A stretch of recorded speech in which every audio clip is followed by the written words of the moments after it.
You see a lot of strange things in the ER, and after 20 some years in this line of work, you stop trying to explain everything. But some things stick with you, like the smell of old blood and iodine. Things that don't add up no matter how long you think about them. The kind of moments that make you pause in the middle of charting, pen hovering over paper, wondering if what you witnessed actually happened or if exhaustion finally caught up with you. But it did happen. Multiple people saw it. Multiple people heard it. And when something like that occurs, when the impossible bleeds into the sterile fluorescent reality of an emergency room, you document it. You write it down in the most clinical language you can manage because the truth, the raw truth, sounds too much like fiction. There's a rhythm to the ER. Even in chaos, you come to rely on it like a tide that never stops. The codes, the saves, the losses. You learn how to breathe with it. You learn how to let go when it's time. You learn to compartmentalize, to separate the person from the patient, the story from the chart. It's a survival mechanism. Without it, the weight of all that suffering would crush you before your first year was up. But some nights break through those walls. Some nights refuse to be filed away in the neat mental cabinets where you keep all the other trauma, all the other death. These are the nights that follow you home, that wake you up at 3 in the morning, that make you question everything you thought you understood about the line between life and death. This is about those nights. It was a Friday night, early fall. The kind of evening where the air starts to cool but still holds the last warmth of summer. The ER was in full swing, drunks from the bars stumbling in with split lips and bruised egos. A few fender benders, nothing too serious. A couple of kids with sports injuries, one with a suspected broken collarbone from football practice. Standard Friday chaos. The kind of shift where you're constantly moving, constantly thinking 3 steps ahead, trying to keep the flow moving like conducting an orchestra where half the musicians are bleeding and the other half are too intoxicated to follow the tempo. The charge nurse that night had been working trauma for nearly 2 decades, seen everything twice, saved lives that shouldn't have been saved, lost others that should have walked out the door.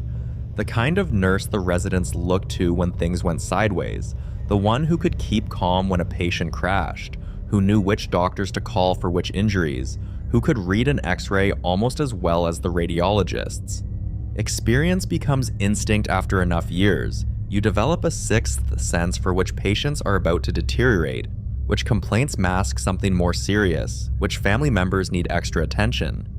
The night was running smooth, all things considered. Triage was keeping up. The attending physicians were handling their cases efficiently. No major traumas yet, just the usual weekend influx. The kind of night where you could almost convince yourself it would stay manageable. Then, around 11:30, the radio crackled to life.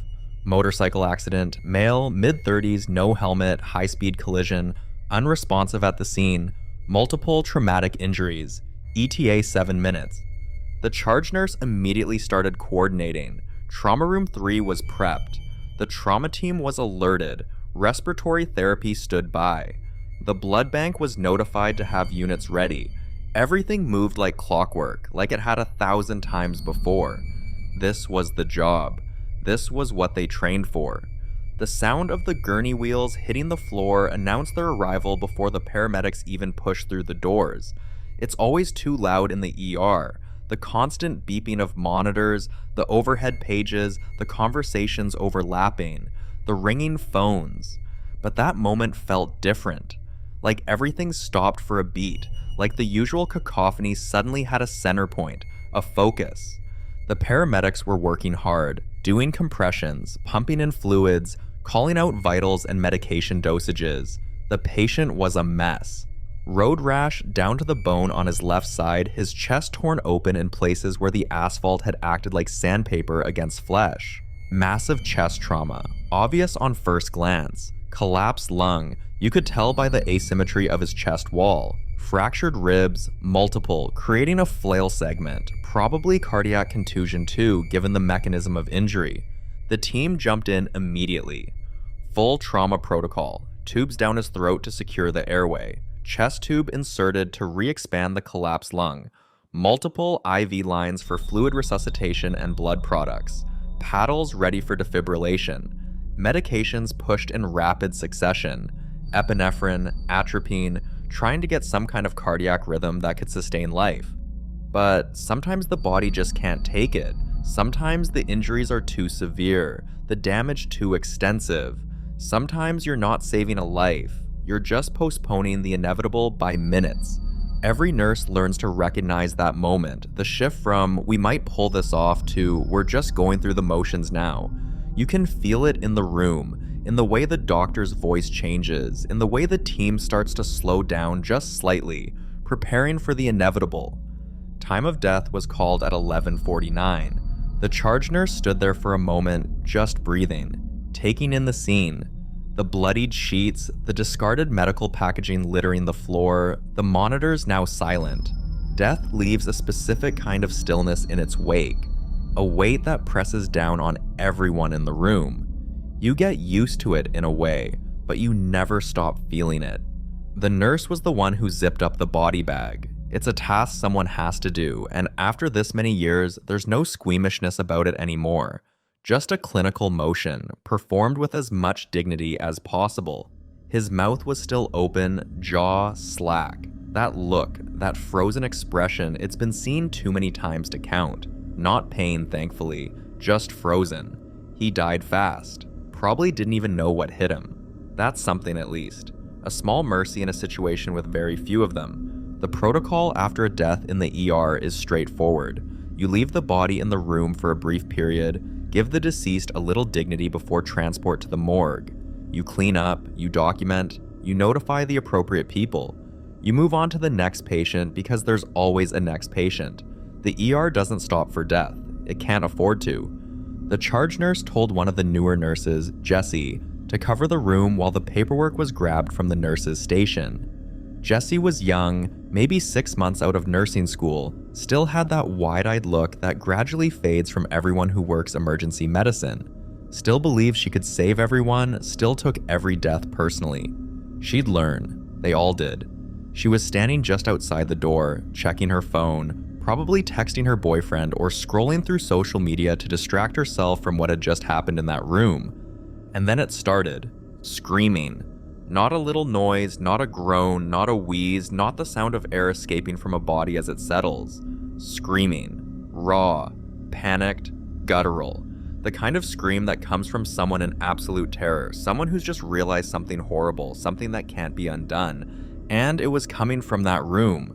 From the room with the dead man. The charge nurse heard it from down the hall.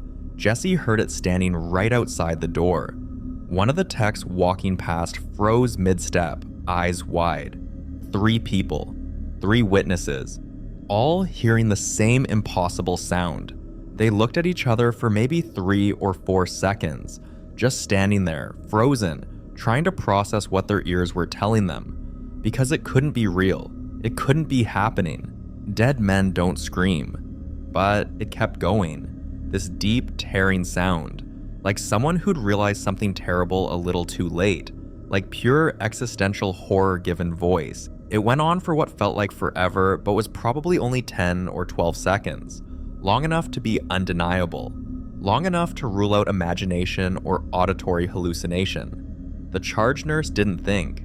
Training took over. Protocol took over. You hear a sound from a patient room, you check on the patient, even if that patient is deceased. You check. The door swung open. The lights were on. Bright fluorescent overhead lights that illuminated every corner of the room. Nothing flickering, no dramatic horror movie lighting effects, no alarms going off, no signs of movement. Just the body, lying on the gurney exactly where it had been left. His mouth was still open, like it had just finished letting that sound out, like the scream had frozen him in that position. The charge nurse walked closer, professional assessment mode kicking in despite the impossibility of the situation. Checked for a pulse, even though it was absurd. Nothing. The chest wasn't moving. No respiratory effort whatsoever.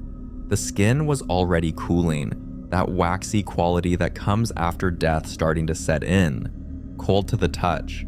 Still dead. Definitively, clinically, absolutely dead. Jessie appeared in the doorway, face pale. What the hell was that? I don't know. The tech poked his head in. Did that come from in here? We're checking now, but there was nothing to check, nothing to explain. The monitors were off, had been off since the code was called.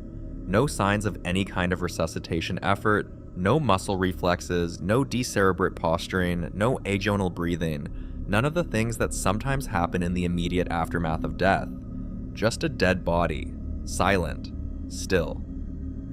They stood there for a long moment, the three of them, just staring, trying to make sense of it, trying to find a rational explanation. Maybe it was the pipes. Old hospital, old plumbing sometimes makes weird noises, but that didn't sound like pipes. Maybe someone screamed in another room and it just seemed like it came from here, but they'd all triangulated on this room. The sound had definitely originated here. The charge nurse made a decision. We're going to review the hallway footage. The hospital security system had cameras in all the hallways, though not in the patient rooms themselves for privacy reasons. But if someone had entered or exited the room, the camera would have caught it. They went to the security office. The guard on duty pulled up the footage, rewound to 11:49, watched. Nothing. No one entered. No one left. The door stayed closed from the time the team exited until the moment the charge nurse opened it in response to the scream. No explanation. No rational, physical explanation for what they'd heard. The documentation had to be done carefully. Very carefully. You can't just write "dead guy screamed" in an official hospital record. It sounds insane. It sounds like something that would get you drug tested or sent for a psychiatric evaluation. But it happened. Multiple witnesses had to be documented somehow.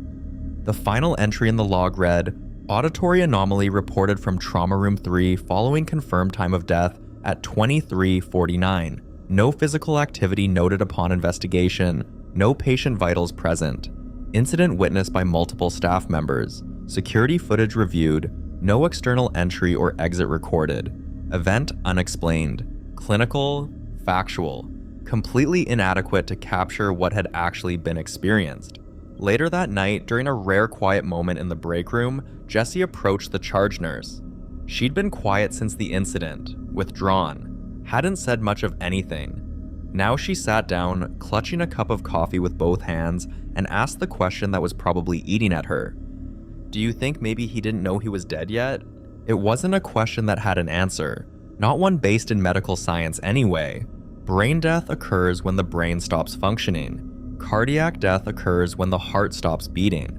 Clinical death is the cessation of blood circulation and breathing. Biological death is when the cells begin to break down. All of these processes are well documented, well understood. There's no gray area. There's no moment of confusion where a dead person doesn't know they're dead. But then what was that scream?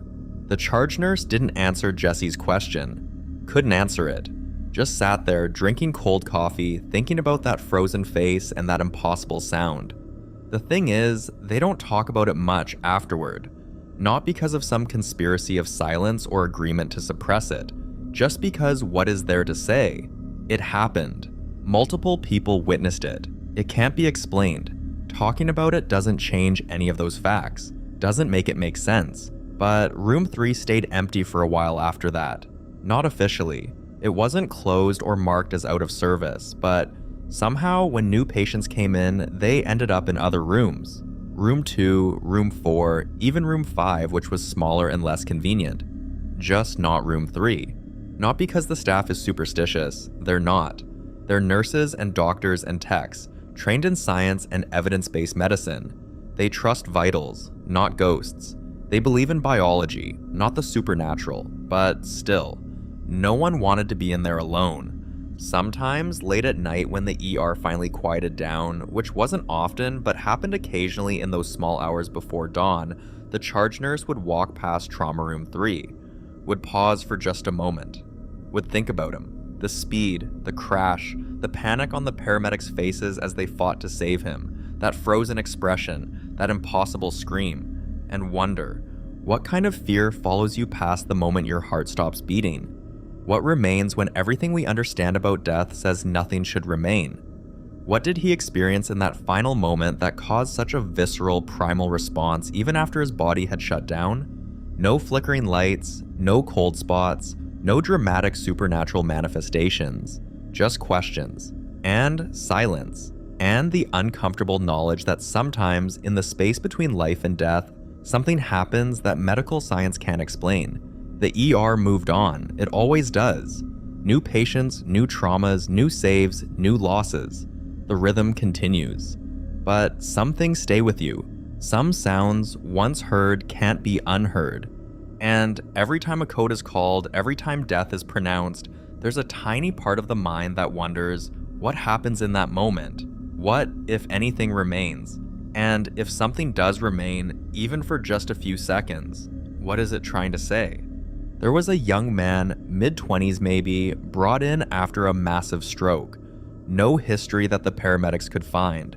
No warning signs, no prior medical conditions, just collapsed in his apartment, face down on the kitchen floor, coffee mug shattered beside him. His roommate found him when he came home from his night shift. Still breathing, eyes open but unseeing, that terrible vacant stare that indicates something catastrophic has happened in the brain.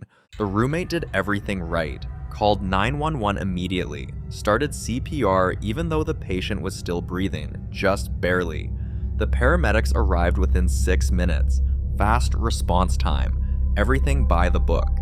But sometimes the book doesn't matter. Sometimes the damage is already done before anyone even knows something's wrong. They tried. God knows they tried. The whole team descended on him the moment he came through the doors. Neurology was there within minutes, paged overhead, arriving even before the patient was fully assessed. CT scan was ordered immediately. The images came back fast. And they were bad. Really bad. Complete brain herniation. The brain had swelled so much it was being forced down through the opening at the base of the skull, crushing the brainstem in the process. No blood flow to crucial areas. Massive cellular death already occurring. The kind of damage you can't come back from. The kind of injury where the person you were is already gone, even if the body is still technically alive. More tests were run. Complete neurological assessment. Checked for any kind of response to stimuli. Pain response, withdrawal reflex, pupillary response, corneal reflex, gag reflex, nothing. Absolutely nothing. The lights were on, but nobody was home. The brainstem, the most primitive part of the brain, the part that controls basic functions like breathing and heart rate, was no longer functioning. The attending neurologist did 2 full sets of tests, separated by several hours as required by protocol. Both showed the same results. No brain activity. No brainstem reflexes. No response to any stimulation. Legally, medically, clinically, brain dead. The attending declared him deceased at 4:37 in the afternoon. Time of death. Entered into the record. Final. Except the heart was still beating. That's the thing people don't always understand about brain death. It's death, full stop. But sometimes, if the patient is on a ventilator and receiving appropriate support, the heart continues to beat. The body continues to function, in a mechanical sense. It's not life, not in any meaningful way. The person is gone. But the biological processes can continue for a time. The family arrived about an hour after the declaration. His mother, 2 sisters. They were destroyed. Absolutely gutted. The kind of grief that's almost hard to witness, even after seeing it hundreds of times. Young, healthy person, no warning, now gone. It's the kind of loss that doesn't make sense, that the mind struggles to accept. But they were kind. Quiet in their grief, brave in the way that people sometimes are when facing the unthinkable. They held each other. They cried. They asked questions in shaking voices. The attending explained everything gently, carefully, used clear language, not medical jargon, made sure they understood. And then came the question about organ donation. It's always a difficult conversation. Asking a family who just lost someone they love to make decisions about what happens next. But it's also a necessary one. Organs from deceased donors save lives. Multiple lives. Give meaning to a senseless tragedy. The family didn't hesitate. They said he was the kind of person who would want that, would want something good to come from this, would want to help people even after he was gone. They signed the paperwork, gave permission. The transplant team was contacted. Coordinators started making calls, checking recipient lists, arranging surgical teams. The logistics of organ donation are complex, time-sensitive, requiring coordination between multiple hospitals and surgical teams. Everything has to move fast once the decision is made. The charge nurse from that night didn't always stay involved at that stage. Organ procurement is usually handled by the ICU team and the operating room staff, but she was there when they wheeled him out of the ER toward the elevators heading up to the surgical floor, and that's what stayed with her. That image. He was still warm, heart still beating on its own, chest rising and falling with the ventilator. 4 lines running, monitors beeping. He didn't look like death. That's the part that gets you. The stillness, sure, but not the peaceful kind of stillness you expect from someone who's passed. Just paused. Like he could start breathing differently any moment. Like if you waited long enough, something would flicker behind those eyes. But nothing would. Nothing could. The person was gone. Only the biological machine remained, running on autopilot for a little while longer. Hours passed. The charge nurse moved on to other patients. The ER never stops. There's always someone else who needs help. Always another crisis, another emergency. You can't dwell. You have to keep moving. Then, around 9:30 that night, one of the OR nurses came down to the ER, looking for the charge nurse specifically. Her eyes were wide, face pale. That look that says something went wrong, something unexpected. The charge nurse felt her stomach drop. What happened? They haven't started, the OR nurse said, voice tight. They couldn't. Why not? What's wrong? She hesitated, swallowed hard. The heart. It reacted. That didn't make sense. Reacted how? You need to come up there. And they walked together to the surgical floor, not quite running but moving fast. The OR nurse kept shaking her head like she couldn't quite believe what she was about to describe.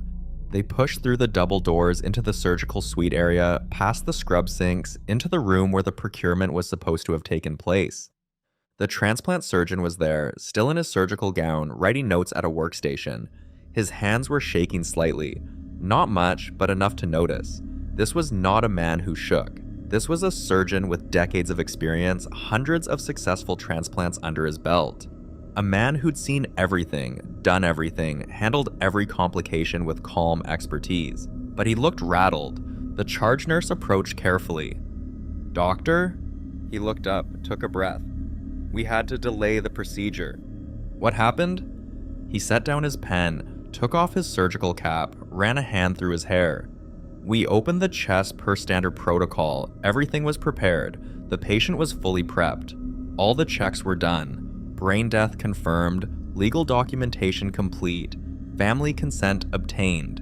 Everything was in order. And the moment I touched the heart," he paused.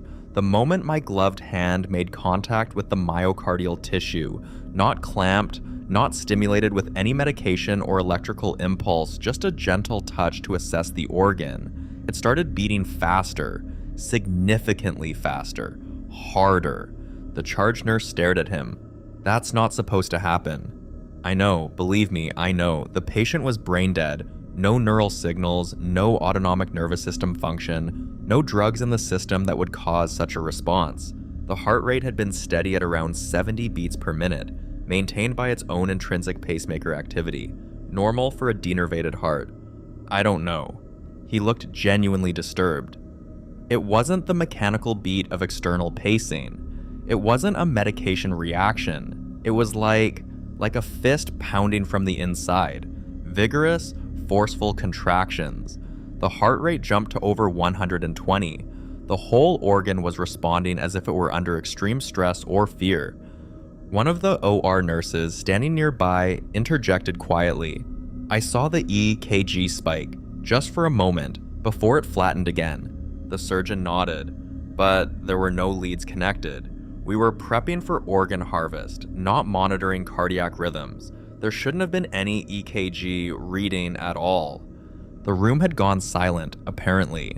The surgical team had just stopped, stepped back from the table. No one wanted to proceed.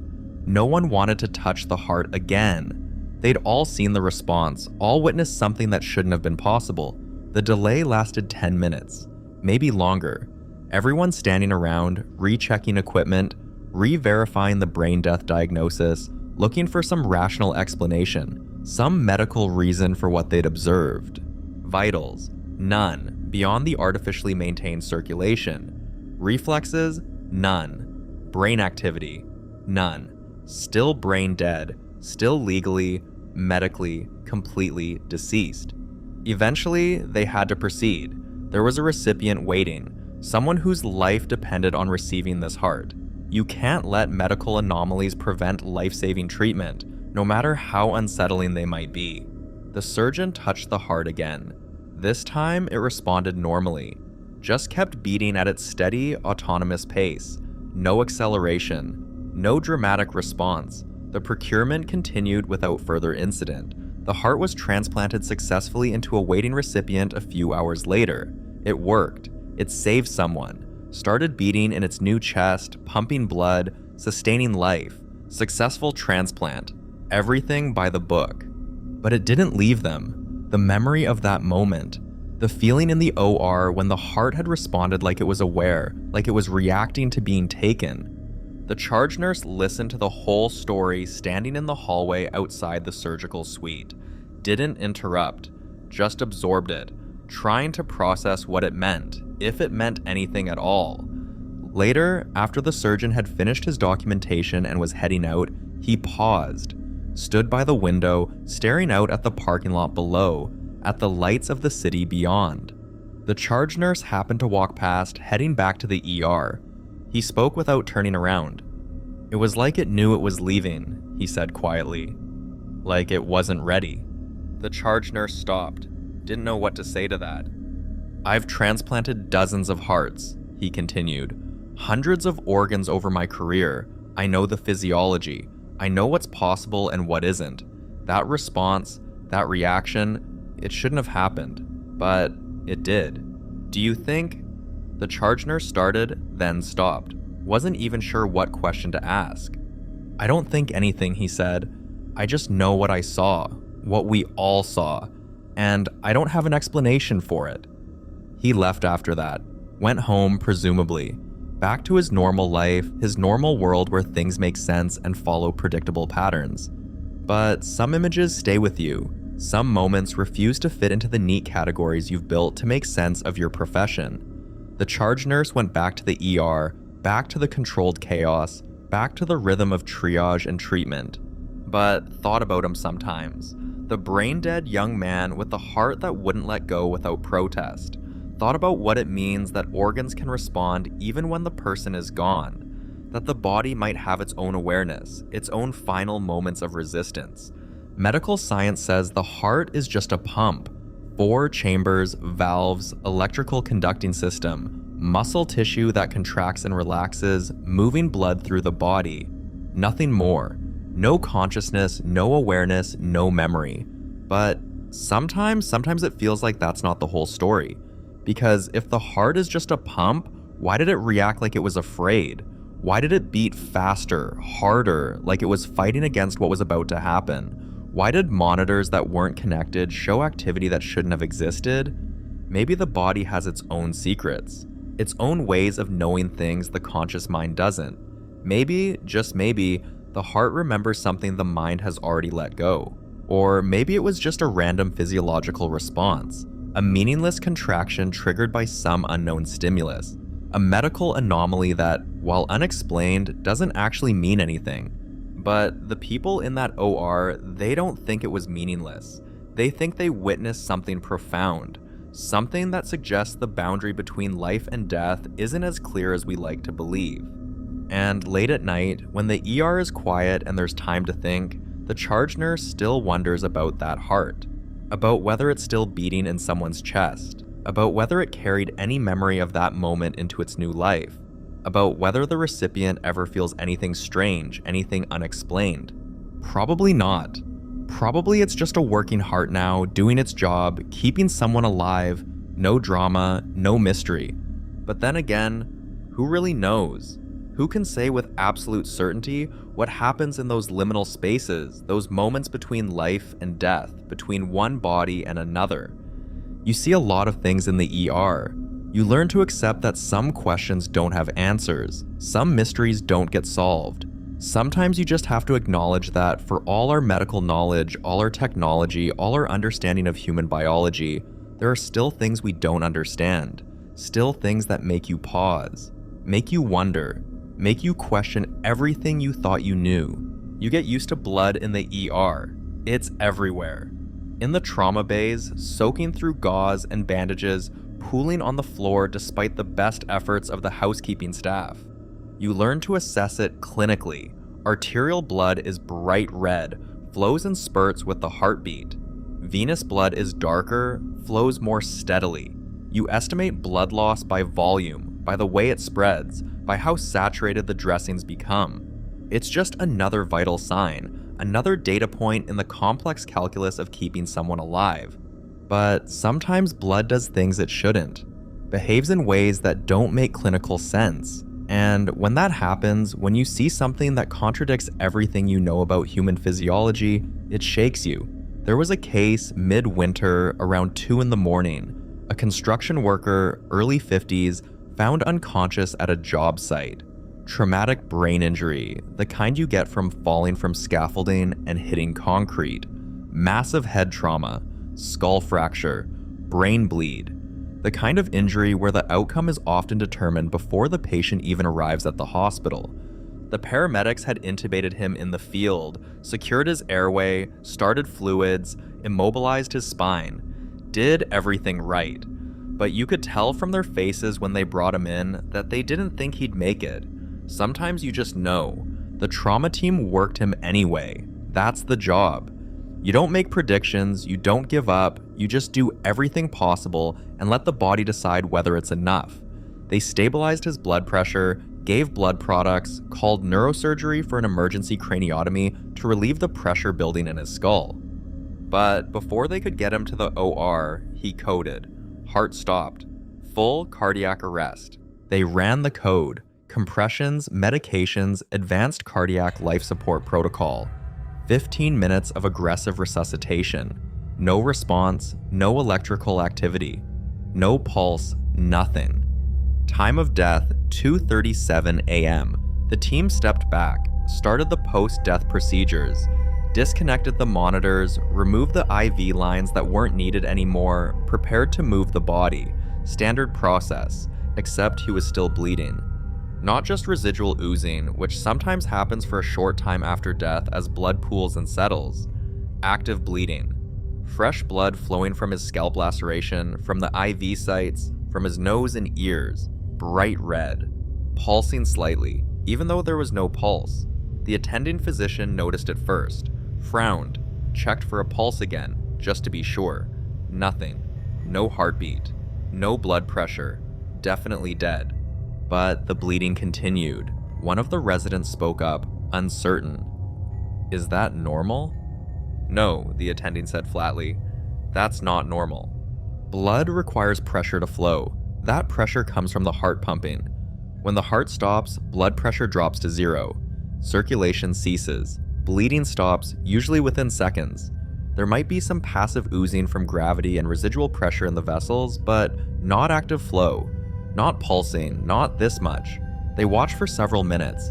The bleeding didn't slow, didn't stop, just kept flowing, steady and warm, pooling on the sheets and dripping onto the floor. The attending ordered a bedside ultrasound just to triple check. Maybe they'd missed something, maybe there was some cardiac activity they hadn't detected, but the ultrasound showed nothing, no heart motion, no blood flow. The heart was completely still, chambers collapsed and empty. So where was the blood coming from? What was maintaining enough pressure to keep it flowing? One nurse suggested maybe it was trapped pressure from before, slowly releasing, but that didn't explain the volume or the duration. They were now 10 minutes past the declared time of death, and the bleeding hadn't diminished at all. Another suggested checking if somehow they'd missed a pulse, if maybe he wasn't actually dead.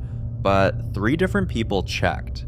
No pulse in the carotid, femoral, or radial arteries. No heart sounds on auscultation. No respiratory effort. All the signs of death were present, except the body was still bleeding like it was alive. The attending made a decision. Let's apply pressure dressings. Stop the bleeding manually. They wrapped his head in gauze, applied direct pressure to the IV sites, packed his nose with hemostatic gauze. Standard hemorrhage control measures, the kind of interventions you use on living patients to prevent them from bleeding out. The bleeding slowed, then stopped. The moment they removed the pressure, it started again. Fresh blood, flowing steadily, warm to the touch. This went on for almost 20 minutes. 20 minutes past the confirmed time of death, the body continued to actively bleed whenever pressure wasn't applied. No one could explain it. No one had seen anything like it before. Eventually, it did stop. About 25 minutes after death was declared, the bleeding finally ceased on its own. The body cooled. The blood clotted. Everything returned to normal, post-death physiology. But for those 25 minutes, something impossible had occurred. The charge nurse that night documented it carefully, noted the time of death, the continuation of bleeding, the attempts to control it, the eventual cessation, sent samples to the lab just to see if there was something unusual in the blood chemistry that might explain it. The results came back normal. Standard coagulation factors, normal platelet count, nothing that would cause prolonged bleeding. The case was discussed at the next Morbidity and Mortality Conference, presented to the medical staff as an unusual finding. Various theories were proposed. Maybe there was some residual electrical activity in the heart that wasn't detected. Maybe the body position created unusual pressure gradients. Maybe the head trauma had caused some abnormal vascular phenomenon. But none of the theories fully explained what had been observed. None of them accounted for the volume of blood loss, the duration, the way it responded to pressure dressings like a living vascular system. Sometimes bodies do strange things. Medical literature is full of unusual cases, bizarre presentations, rare phenomena that occur once in a career. But this felt different. This felt like the body was refusing to acknowledge it was dead, like some part of the circulatory system was still trying to function, still trying to maintain perfusion, even after the heart had stopped. There's a saying in medicine, patients don't read the textbook, meaning that clinical presentations don't always follow the expected pattern. People surprise you. They defy predictions. They survive things they shouldn't survive and die from things that shouldn't be fatal. But this was different. This wasn't about survival or outcome. This was about the basic mechanics of death itself, about what happens when the heart stops and the body shuts down. Except in this case, not everything shut down. Not immediately. Not for almost half an hour. The charge nurse still thinks about it sometimes. Wonders if there's some unknown physiological process that kicks in at death, some mechanism that medical science hasn't fully documented. Or if this was truly an anomaly, a one-time event that will never be repeated or explained. The family was never told about the unusual bleeding. There was no reason to burden them with that detail. The death certificate listed the cause of death as traumatic brain injury with resultant cardiac arrest. True and complete. But the staff who were there, they remember. They remember standing around that gurney, watching blood flow from a body that should have been still. They remember the unsettled feeling in the room, the sense that something was wrong, something didn't fit. And they remember the question that no one wanted to ask out loud. If the body was still bleeding like it was alive, was some part of it still alive? Some process we don't have the tools to measure? Some aspect of biological function that persists beyond what we define as death? There are no answers, just observations, just documentation. Just another file in the collection of inexplicable events that occur in the space between life and death, filed away in hospital records that most people will never see. The ER moved on. It always does. New patients, new emergencies, new mysteries both solved and unsolved. But some of the staff started paying attention differently after that, started noting the small details after a death is called, watching for the unexpected. Wondering what other impossible things might be happening that they'd previously dismissed or overlooked. Because if a body can bleed for 25 minutes after death, what else might be possible? What other assumptions about the physiology of dying might be incomplete or incorrect? Medicine likes certainty, likes clear definitions and measurable outcomes. Death is supposed to be the ultimate certainty, the final endpoint. But cases like this suggest the boundary might be blurrier than anyone wants to admit. There was a night, late spring, when 2 traumas came in simultaneously. Not unusual in itself. The ER is designed to handle multiple critical patients at once. 2 trauma bays, 2 teams, coordinated chaos that somehow functions. But this was different. They both came in from car accidents, both called in as critical, both arriving within 60 seconds of each other. The charge nurse was coordinating, assigning personnel, making sure both teams had what they needed. Trauma 1, male, late 40s, rollover accident on the highway. Ejected from vehicle, multiple traumatic injuries, unresponsive. Trauma 2, female, early 50s, T-bone collision at an intersection. Driver's side impact. Critical injuries, unconscious. The teams worked both patients simultaneously. The controlled chaos of trauma resuscitation times 2, orders being called out, medications being administered, imaging being arranged. The ER at its most intense. The charge nurse was moving between both rooms, keeping track of resources, making sure nothing was missed. Standard multi-trauma protocol. Then one of the nurses from Trauma 1 called out, "Urgent, he's crashing." The charge nurse moved to that room. The patient was in cardiac arrest. Full code initiated immediately. Compression started, medications pushed, defibrillation attempted. While the code was running in Trauma 1, a shout from Trauma 2, "She's arresting." 2 simultaneous cardiac arrests. Not impossible, but certainly not common. The charge nurse signaled for the backup team. The additional personnel kept on standby for exactly this kind of situation. Both codes ran in parallel. Both teams fighting to save their patients. The synchronization was eerie. When one patient received epinephrine, the other would get it seconds later. When one received defibrillation, the other would need it moments after. Like 2 hearts following the same failing rhythm even though they were in different rooms, in different bodies. The code in Trauma 1 wasn't successful. Time of death called at 3:17 a.m. The code in Trauma 2 continued for another 3 minutes. Then flatline. No response to further intervention. Time of death 3:20 a.m. 3 minutes apart. Both deaths from traumatic injuries. Both codes running almost identically. Unfortunate, but not necessarily unusual. Trauma patients die. It's a hard reality of emergency medicine. The team started the post-death procedures in both rooms. The charge nurse was handling the documentation, the notifications, the grim administrative work that follows every death. That's when the overnight security guard appeared, looking shaken. "You need to see something," he said. He led the charge nurse to the security office, pulled up the parking lot footage. "I was watching the feeds when the ambulances came in," he explained. "Look at this." He showed the timestamp, 3:14 a.m. The first ambulance arriving, pulling up to the ER entrance. The second ambulance arriving 62 seconds later, parking right behind it. "Okay," the charge nurse said, not understanding what was significant. "Now, look at this." He rewound the footage, showed a different camera angle, the highway approach to the hospital. Both ambulances had been traveling along the same road, in convoy, lights flashing. The timestamp showed 2:58 a.m. So they came from the same direction. That makes sense, both accidents were on the east side of town. "No, you don't understand." The guard pulled up another view. Traffic camera footage from the intersection where the female patient's accident occurred. Timestamp 2:43 a.m. The collision, brutal and sudden. The ambulance arrived 7 minutes later.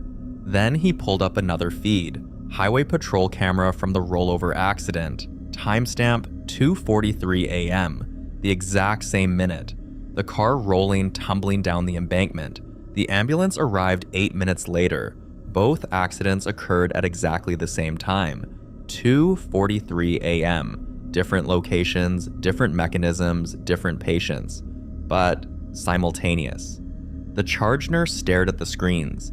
That's just coincidence. Maybe, but look at this. He pulled up the traffic cameras leading to both accident sites, rewound them further. 2:40 a.m. The female patient's car driving normally through town. The male patient's car driving on the highway. Different roads, different directions. 2:41 a.m. Both vehicles stopping at red lights. Different intersections, miles apart. 2:42 a.m.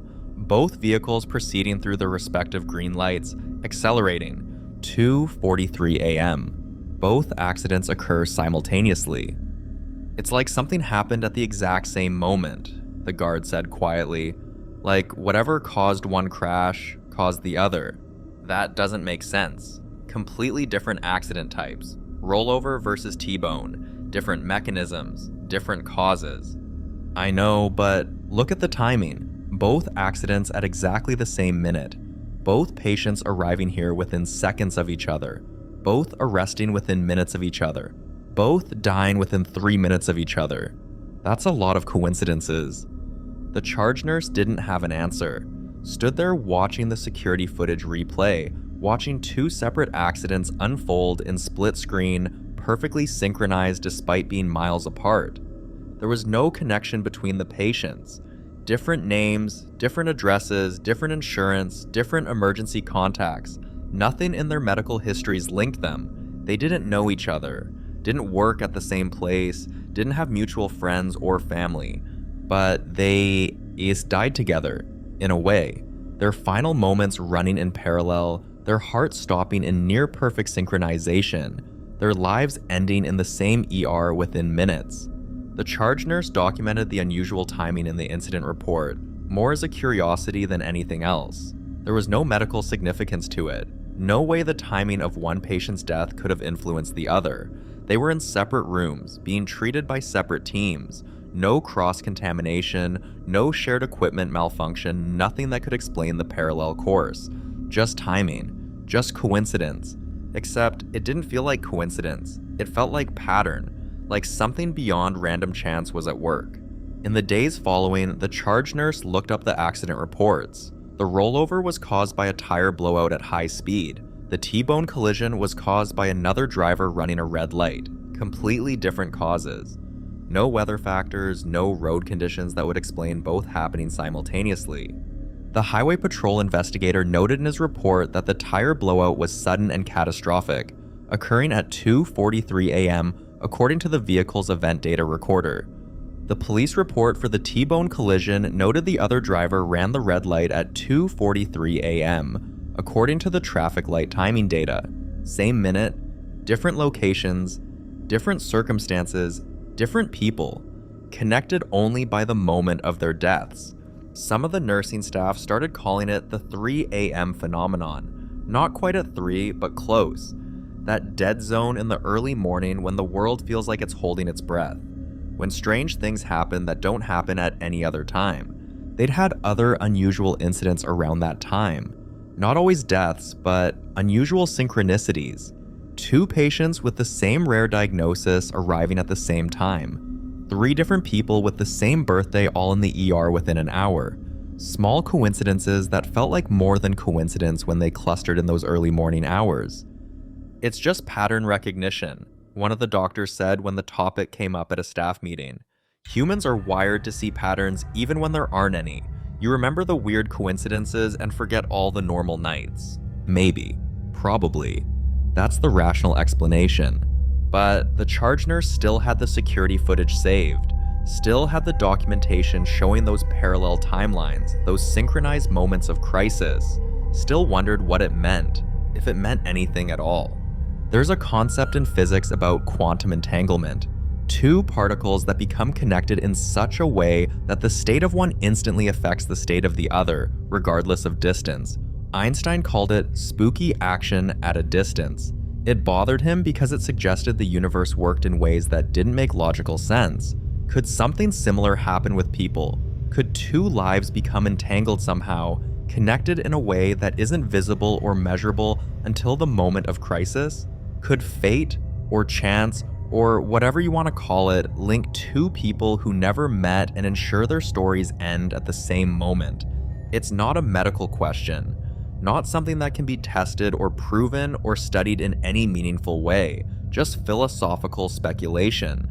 But late at night, in those quiet hours around 3 a.m. when the ER is calm and there's time to think, the charge nurse sometimes wonders if there's more connection between us all than we realize, if our lives brush against each other in ways we can't see, if sometimes, for reasons we'll never understand, our fates align. 2 people died that night. Trauma, tragedy, the kind of sudden loss that leaves families devastated and asking why. The medical cause of death was clear in both cases, but the synchronicity, the parallel timing, the way their final moments mirrored each other despite being separated by walls and distance, that remains unexplained, filed away in the back of the mind with all the other things that don't quite make sense. All the other moments when the world seems to work according to rules we don't fully understand. The ER moved on. It always does. New patients, new emergencies, new lives to save or lose. The rhythm continues. But some nights, when 2 ambulances pull up at the same time, there's a small pause. A brief moment of wondering if this will be another one of those cases, another synchronicity, another impossible coincidence. Usually it's not. Usually it's just 2 unrelated patients with unrelated problems who happen to need help at the same time. Normal ER operations. But sometimes, just sometimes, there's that feeling. That sense of something aligning, something clicking into place in a pattern that feels deliberate even though it can't be. And in those moments, you have to decide whether to look for the pattern or dismiss it as coincidence, whether to document it or let it fade into memory, whether to believe the universe sometimes works in mysterious ways, or whether to trust only in what can be measured and proven. Most of the staff choose the latter, easier that way, less unsettling. But some, like the charge nurse who saw those parallel timelines, who watched 2 lives end in synchronization, who knows that something unusual happened even if she can't explain it, they choose to remember, to document, to acknowledge that sometimes the world is stranger than our medical textbooks suggest, and they carry that knowledge with them. That uncertainty, that openness to the possibility that death, for all our clinical understanding of it, still holds mysteries we haven't solved. One of the strangest cases involved a patient who wouldn't cool down. The body's normal response to death is predictable. Core temperature begins to drop immediately after the heart stops. Algor mortis, the medical term, the cooling of the body. It happens at a rate of approximately 1.5 degrees Fahrenheit per hour, depending on environmental conditions. It's one of the ways to estimate time of death in forensic cases. It's predictable, it's measurable, it always happens, except when it doesn't. The patient was an elderly woman, late 70s, brought in after a massive heart attack. Her husband found her unresponsive in their garden, slumped over a flower bed she'd been tending. Called 911 immediately. The paramedics arrived fast, started resuscitation efforts, brought her to the ER with CPR in progress. But she'd been down too long. The damage was too extensive. They worked her for 30 minutes. Full ACLS protocol. Everything by the book. No response, no return of spontaneous circulation, no signs of life. Time of death called at 4:12 p.m. The body was left in the trauma bay for a short period as usual. Paperwork needed to be completed. Family needed to be notified. The medical examiner needed to be contacted, though in this case it was a natural death from a known cardiac condition, so likely no autopsy would be required. One of the nurses went in to clean the body about 20 minutes after death was declared. Standard post-death care. Remove the medical equipment, clean the blood and fluids, make the body presentable for when the family arrives to say goodbye. She came back out looking confused. "She's still warm," the nurse said. "What?" "The body. She's still warm. Really warm. Like fever warm." The charge nurse went to check, touched the patient's forehead, her arm, her chest. The nurse was right. The body was warm. Not just ambient temperature warm, actively warm, like there was still metabolic heat being generated. A temperature probe was used to check. 98.4 degrees Fahrenheit. Normal body temperature. 35 minutes after death was declared. That wasn't right. The body should have already started cooling, should have dropped at least a degree, maybe more, but it hadn't. If anything, it felt warmer than it should. They checked again 30 minutes later, 98.3 degrees. Still essentially normal body temperature. Over an hour post-death, and there was no cooling occurring. The attending physician was notified. He came to examine the body, confused. That's not possible. I know, but look. The charge nurse showed him the temperature readings documented at 30-minute intervals. He checked for vital signs himself just to be absolutely certain. No pulse, no heart sounds, no respiratory effort. Pupils fixed and dilated. Definitely deceased, but warm. Impossibly warm. Check the room temperature, he ordered. The room was 71 degrees, normal hospital climate control, nothing that would prevent a body from cooling. Is there a heating pad under her? Some equipment malfunction? They checked. Nothing. No heat source, no equipment near the body that could be radiating warmth. The attending stood there frowning. Keep monitoring it. Document the temperature every 30 minutes. I want to see when and how the cooling occurs. They did. Checked every half hour. The temperature readings were bizarre. It wasn't until almost 3 hours after death that the body temperature finally started to drop at the expected rate. And even then, it was slower than it should have been. By the time the funeral home came to transport the body, almost 5 hours post-death, the core temperature was still 94 degrees. It should have been closer to 85 or lower. Maybe she had a fever before she died, one of the residents suggested. Elevated baseline temperature, but her last recorded temperature from that morning's doctor's appointment was 98.6. Normal. And even if she'd had a fever, the cooling process should still proceed at the predictable rate. Heat doesn't just stay in a body without a metabolic source. Could be environmental factors we're not accounting for, another suggested. But the environmental factors were controlled and measured. Room temperature was stable. The body was covered with a standard sheet, nothing insulating or heat retaining. The medical examiner, when he arrived to review the case, was shown the temperature documentation. He read through it twice, checked the timestamps, looked at the body. In 20 years doing this, I've never seen cooling delayed like this, he said. There's no medical explanation. The body should cool. That's physics, not just biology. They sent tissue samples to the lab looking for anything unusual. Some metabolic disorder, some condition that might cause continued heat generation after death. The results came back unremarkable. Normal tissue, normal cellular structure, no abnormalities. The case was written up as a medical curiosity. Delayed algor mortis in cardiac death patient case report, published in a small journal that few people read. The conclusion was essentially, this happened, we documented it, we don't know why. But for the staff who witnessed it, who touched that impossibly warm body, who watched the temperature refuse to drop according to the known laws of thermodynamics, it was more than just a medical curiosity. It was unsettling. Because if a body can maintain its temperature for hours after death, what's generating that heat? What process is continuing when all known metabolic processes have stopped? What's keeping the biological furnace burning when the pilot light has been extinguished? There are no good answers, just speculation. Maybe some cellular processes continue longer than we think.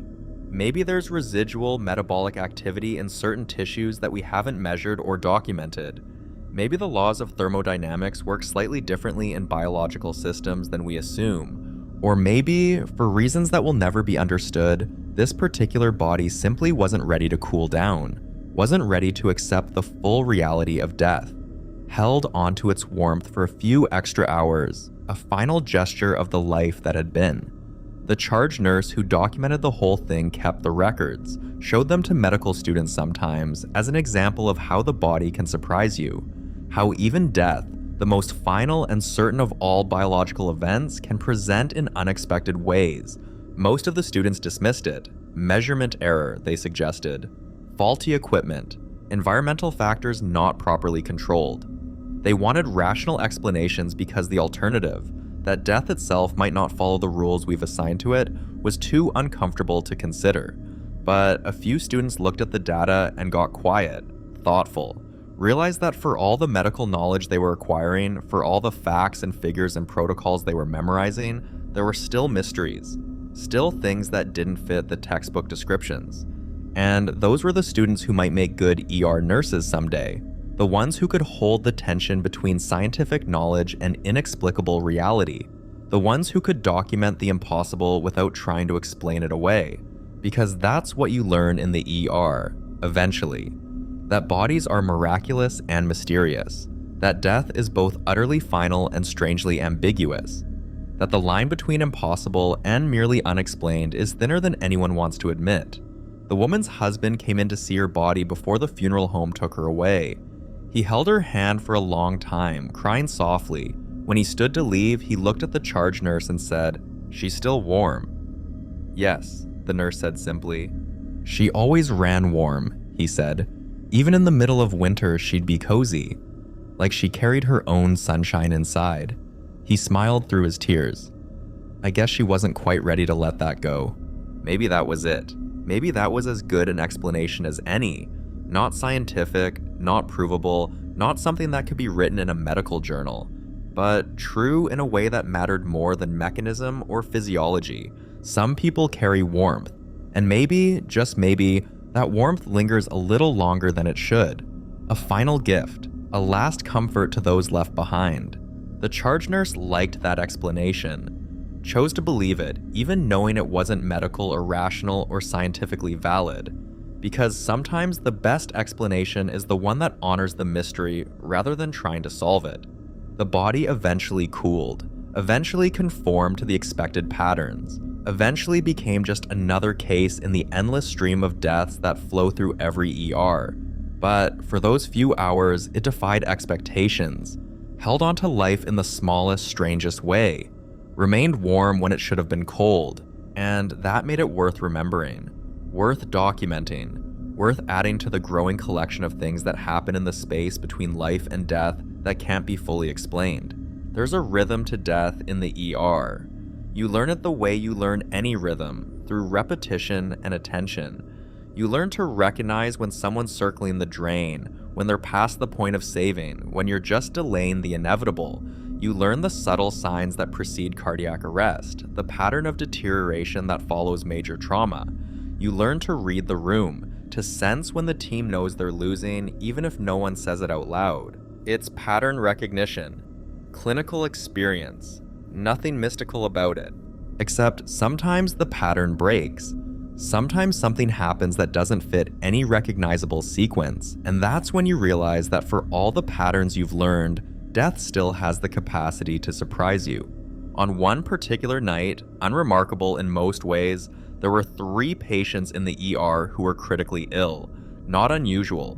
The ER often has multiple critical patients at once. That's what it's designed to handle.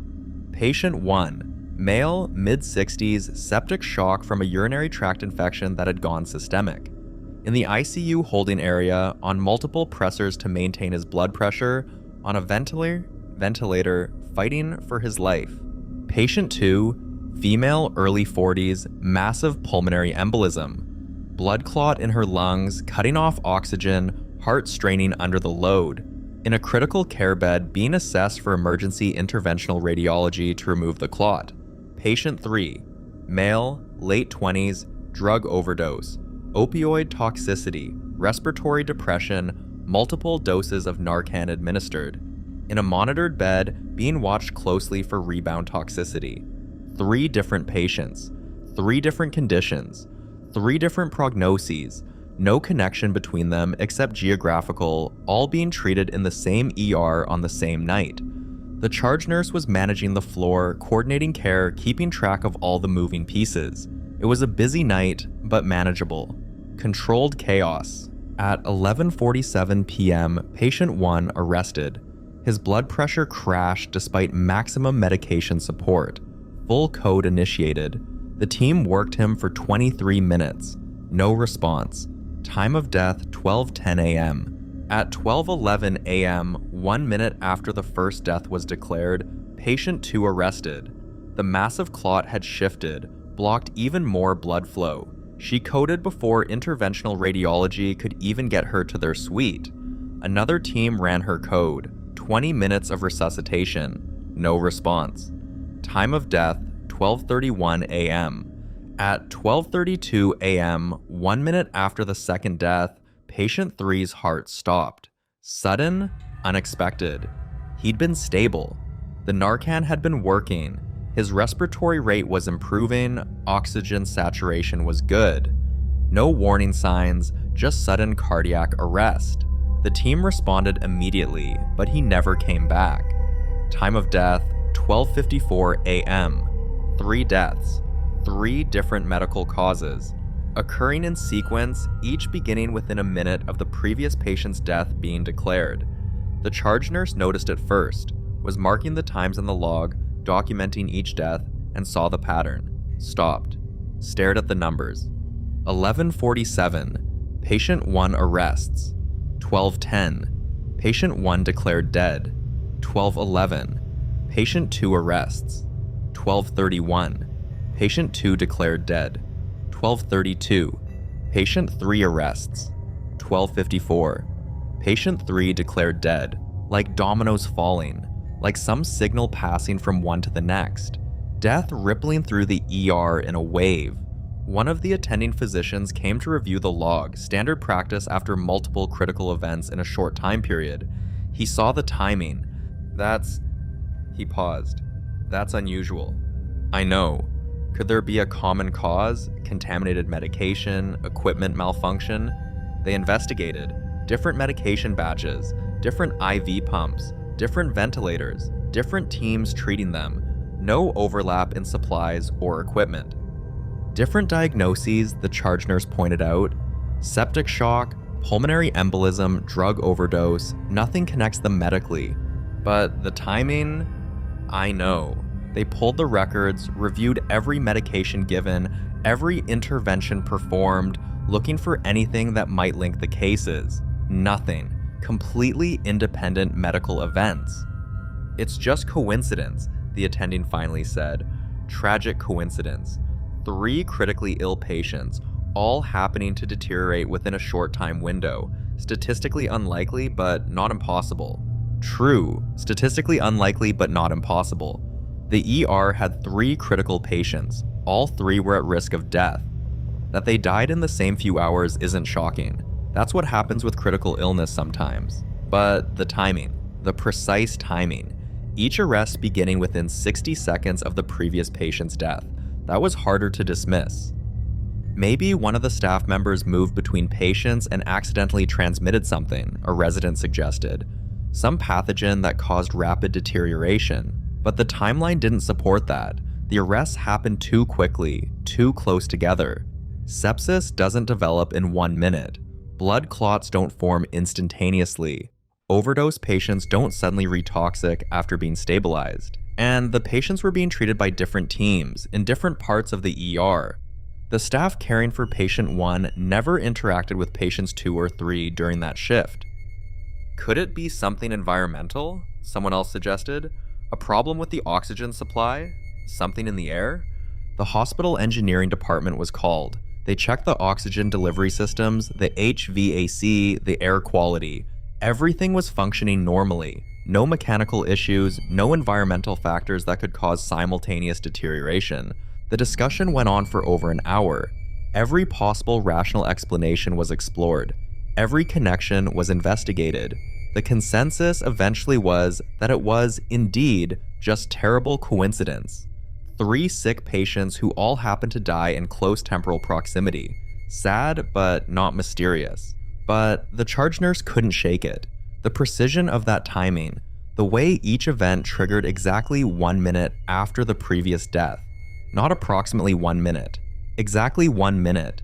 Like something was moving through the ER, visiting each critical patient in turn, claiming them in sequence. It was a thought that couldn't be voiced in the official meeting.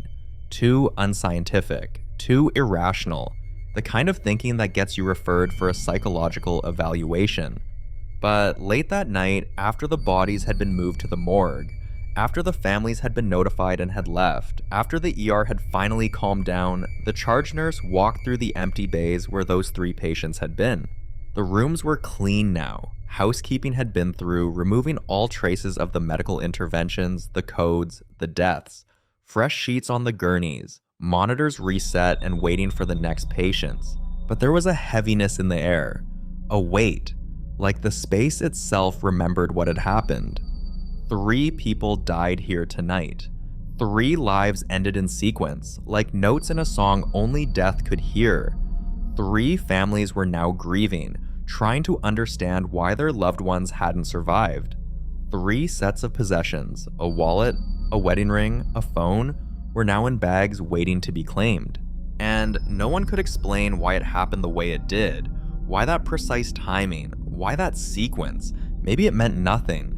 Maybe looking for patterns in death is just a human impulse, a way of trying to make sense of senseless loss. Maybe assigning meaning to coincidence is easier than accepting that sometimes things just happen, random and meaningless. Or maybe, just maybe, there are patterns in death that we don't understand. Rhythms and sequences that operate according to rules we haven't discovered. Connections between the dying that exist outside our medical understanding. The charge nurse doesn't know, can't know. There's no way to test or prove or study something like this. No way to design an experiment that would reveal whether the deaths were truly independent or somehow linked. But the documentation exists. 3 deaths, sequential, precisely timed, recorded in the hospital records, factual and unexplained. And sometimes, on quiet nights when the ER is calm, when there are no critical patients and the rhythm is slow and steady, the charge nurse thinks about that sequence, about those 3 people who died in succession, 1 minute apart, about what it might mean, if it means anything at all. Death has patterns. Medicine teaches you to recognize some of them. But maybe, just maybe, there are other patterns. Deeper patterns. Patterns that reveal themselves only rarely, in moments of eerie synchronicity that make you question everything you think you understand. The ER moved on, it always does. New patients, new emergencies, new lives to save or lose. But the memory remains. 3 deaths, 1 night, connected by timing if nothing else. Filed away with all the other unexplained events, all the other moments when the clinical and the inexplicable collided. Sometimes you see patterns, sometimes you see coincidence, and sometimes you see something that might be either or both, and you're left wondering which truth to believe. The only certainty is that death continues. Patients continue to arrive. The rhythm continues. And somewhere in that rhythm, in that endless cycle of life and death flowing through the ER, mysteries persist.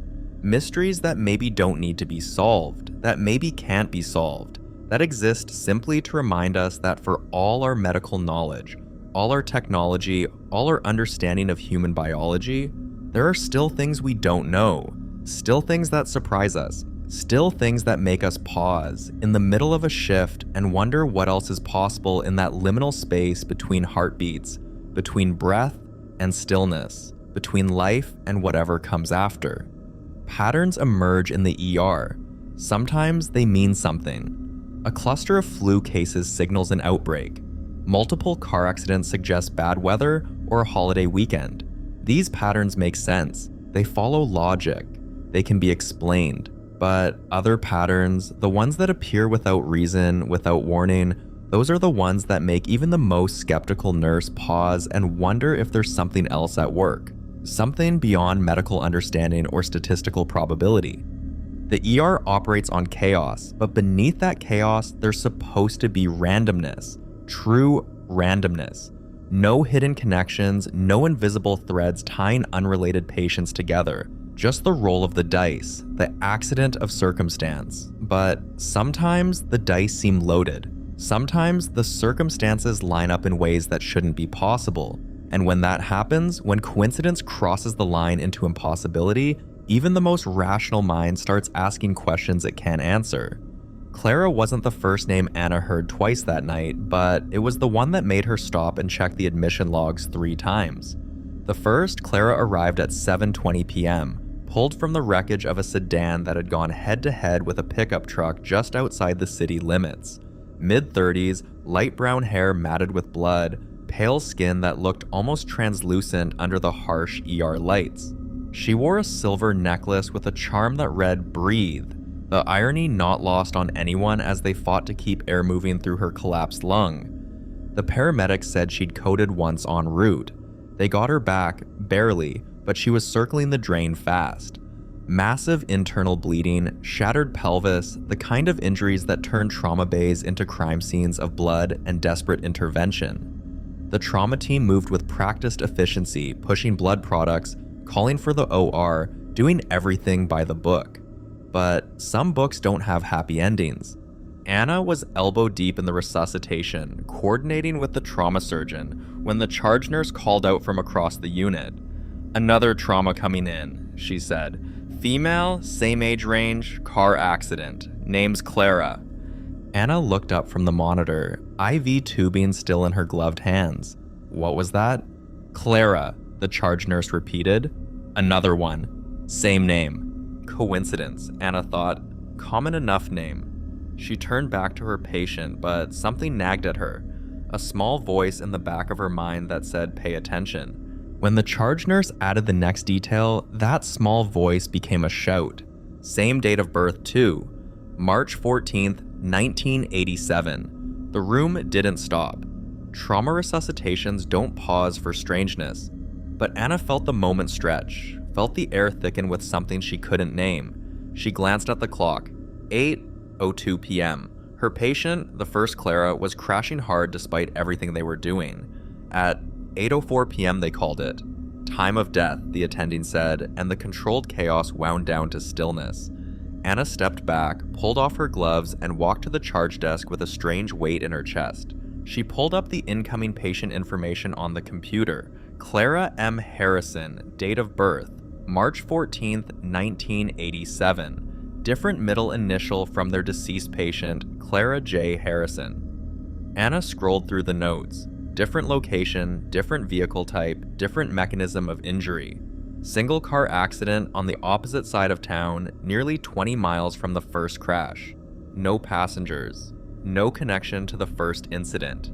"It's just coincidence," the charge nurse said, reading Anna's expression. "Has to be." Anna nodded, but she didn't believe it. Not when the second Clara rolled through the doors at 8:06 p.m., just 2 minutes after the first one died. The second, Clara looked nothing like the first. Dark skin, curly hair pulled back in a ponytail, a long scar running down her left forearm that looked years old. She was semi-conscious, mumbling through the pain, eyes darting around the trauma bay like she was looking for something or someone. Chest trauma, fractured ribs, compromised airway.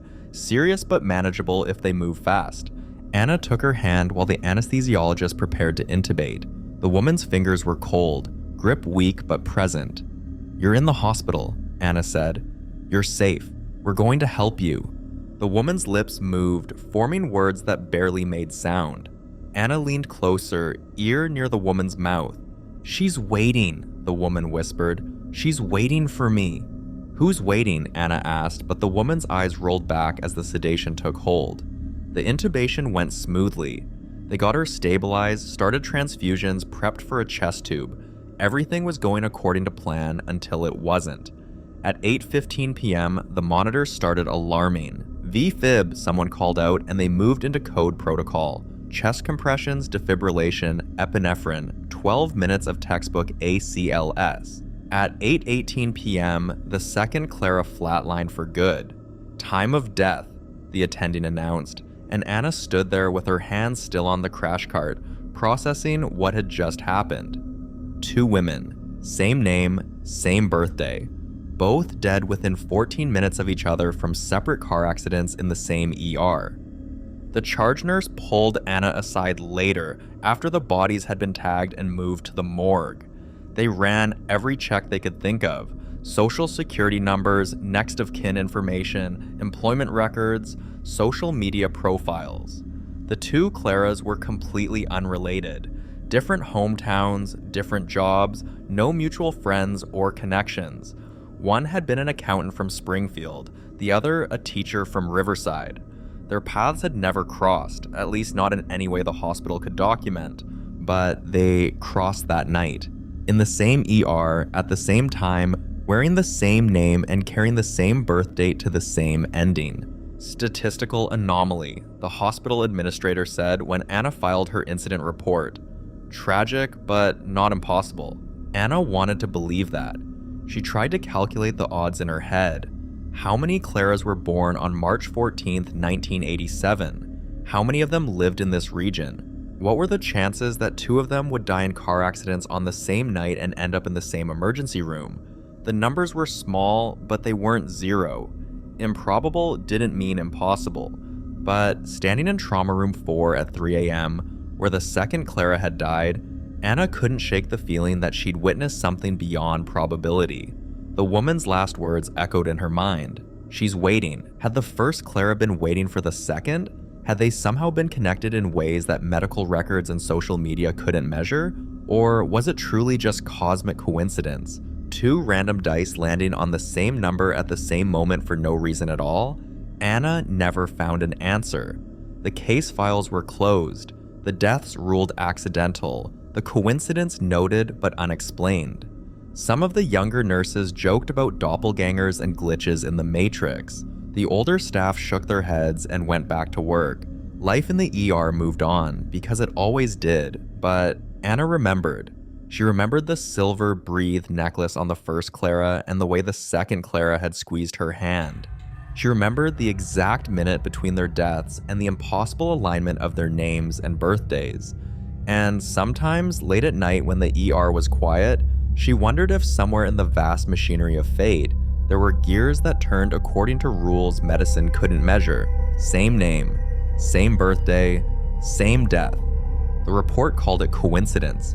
Anna called it a question that would never have an answer. The tattoo showed up 3 times in one shift, and that alone might not have been strange. People get matching tattoos with friends, with partners, with family members. Walk into any ER on a Saturday night and you'll see plenty of ink. Tribal bands, memorial portraits, declarations of eternal love that probably wouldn't last the year. Nothing unusual about tattoos.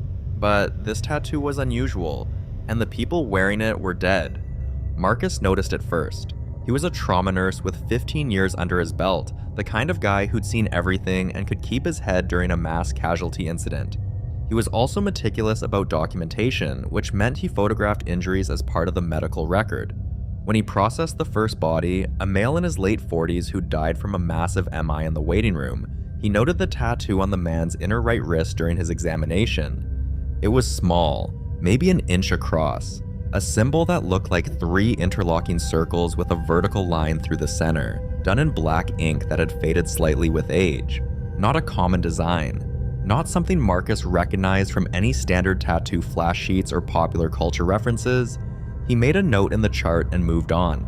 Heart attacks happened. The tattoo was just a detail, just part of the permanent record. 2 hours later, a woman came in from a house fire. Smoke inhalation, severe burns, already in cardiac arrest when the paramedics arrived.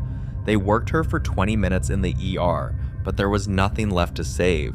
She was mid-30s according to her driver's license. No ID beyond that.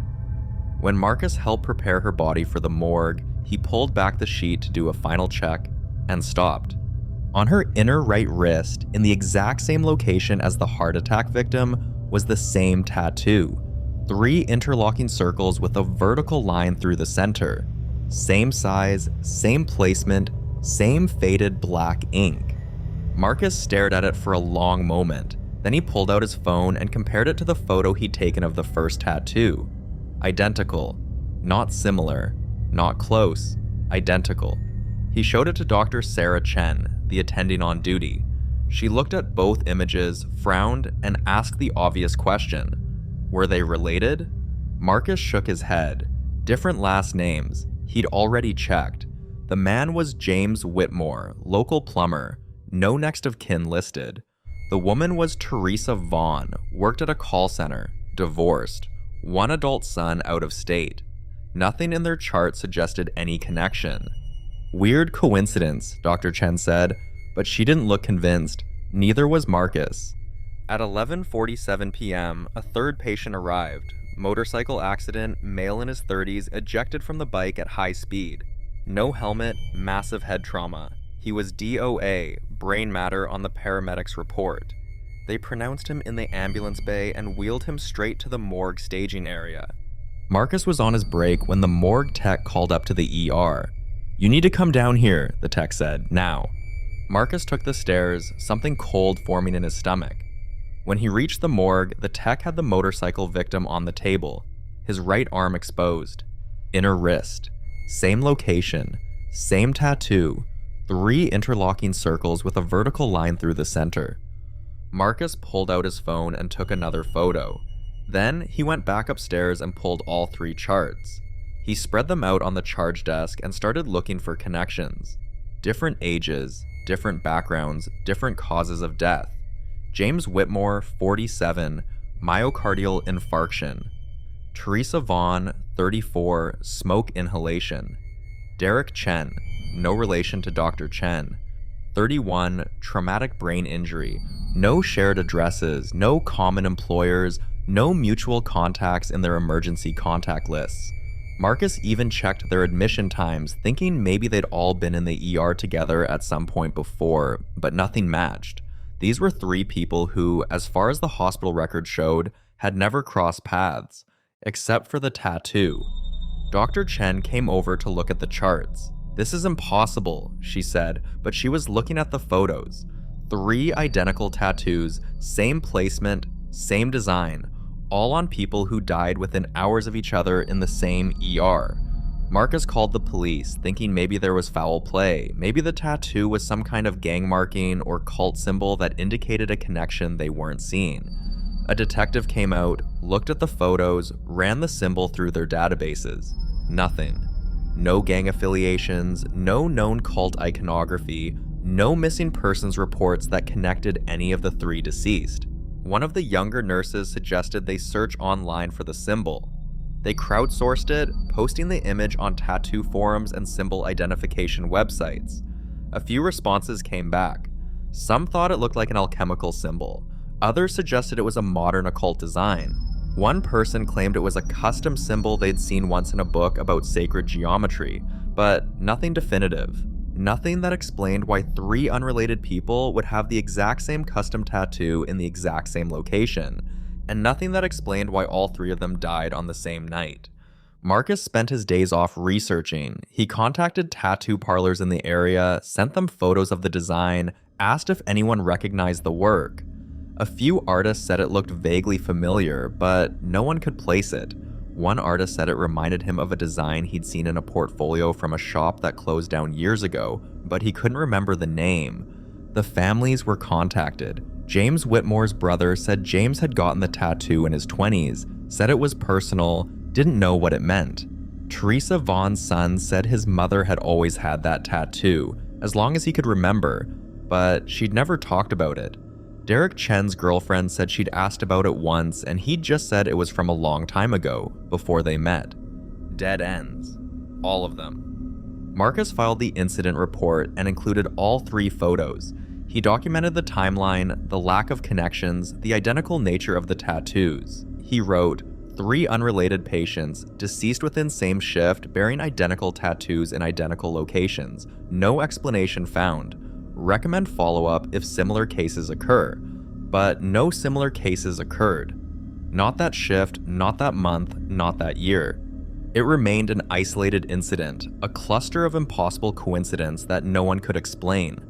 Dr. Chen eventually offered her theory over coffee one morning. Maybe it's not about the tattoo, she said. Maybe it's about what the tattoo represented. Some kind of pact, some shared experience from years ago that marked them all. And maybe whatever that pact was, it came due all at once. Marcus didn't know if he believed that. It sounded too much like magical thinking, too much like ascribing meaning to random chaos. But he also couldn't explain it any other way.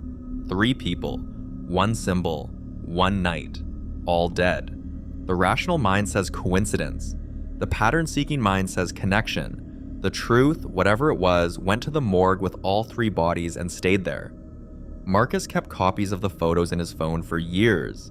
Every now and then, he'd pull them up and stare at those 3 interlocking circles, trying to see what he'd missed.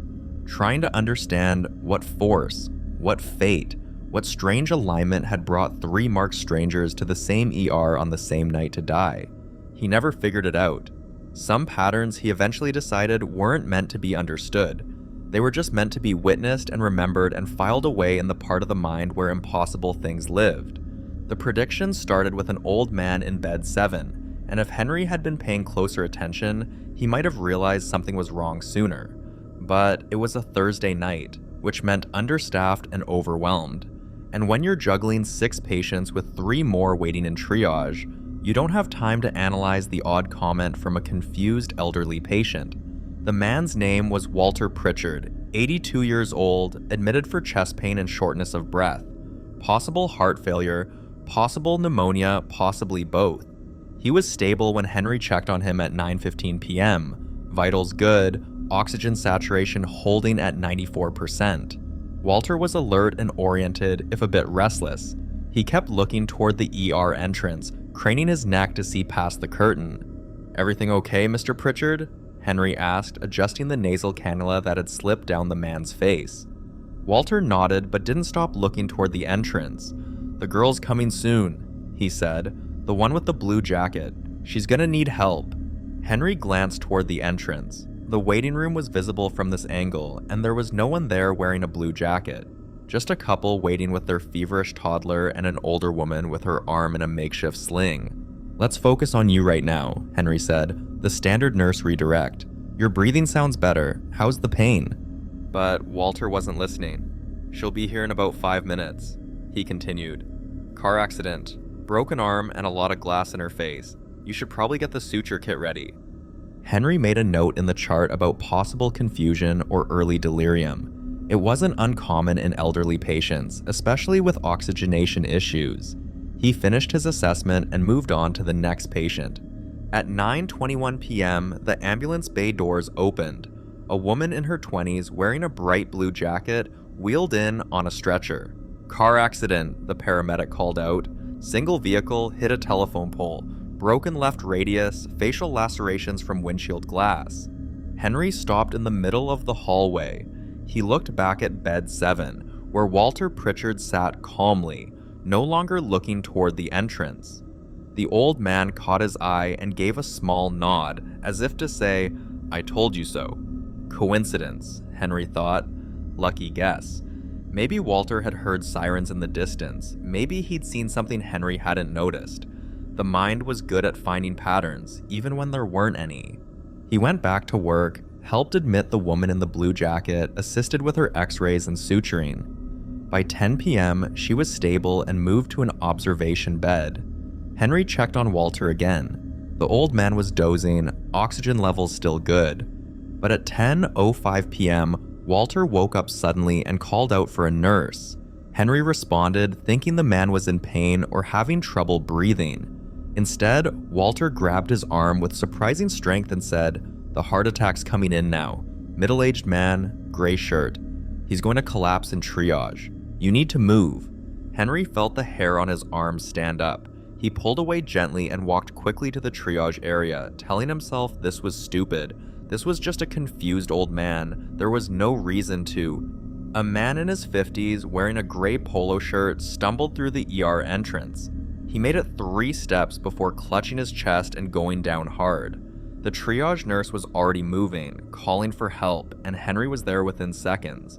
They got the man on a gurney, started a code, got him to the cardiac bay. It was a massive MI, but they caught it fast enough. The man survived, got transferred to the cath lab, got his stents. Another save, another good night in the ER.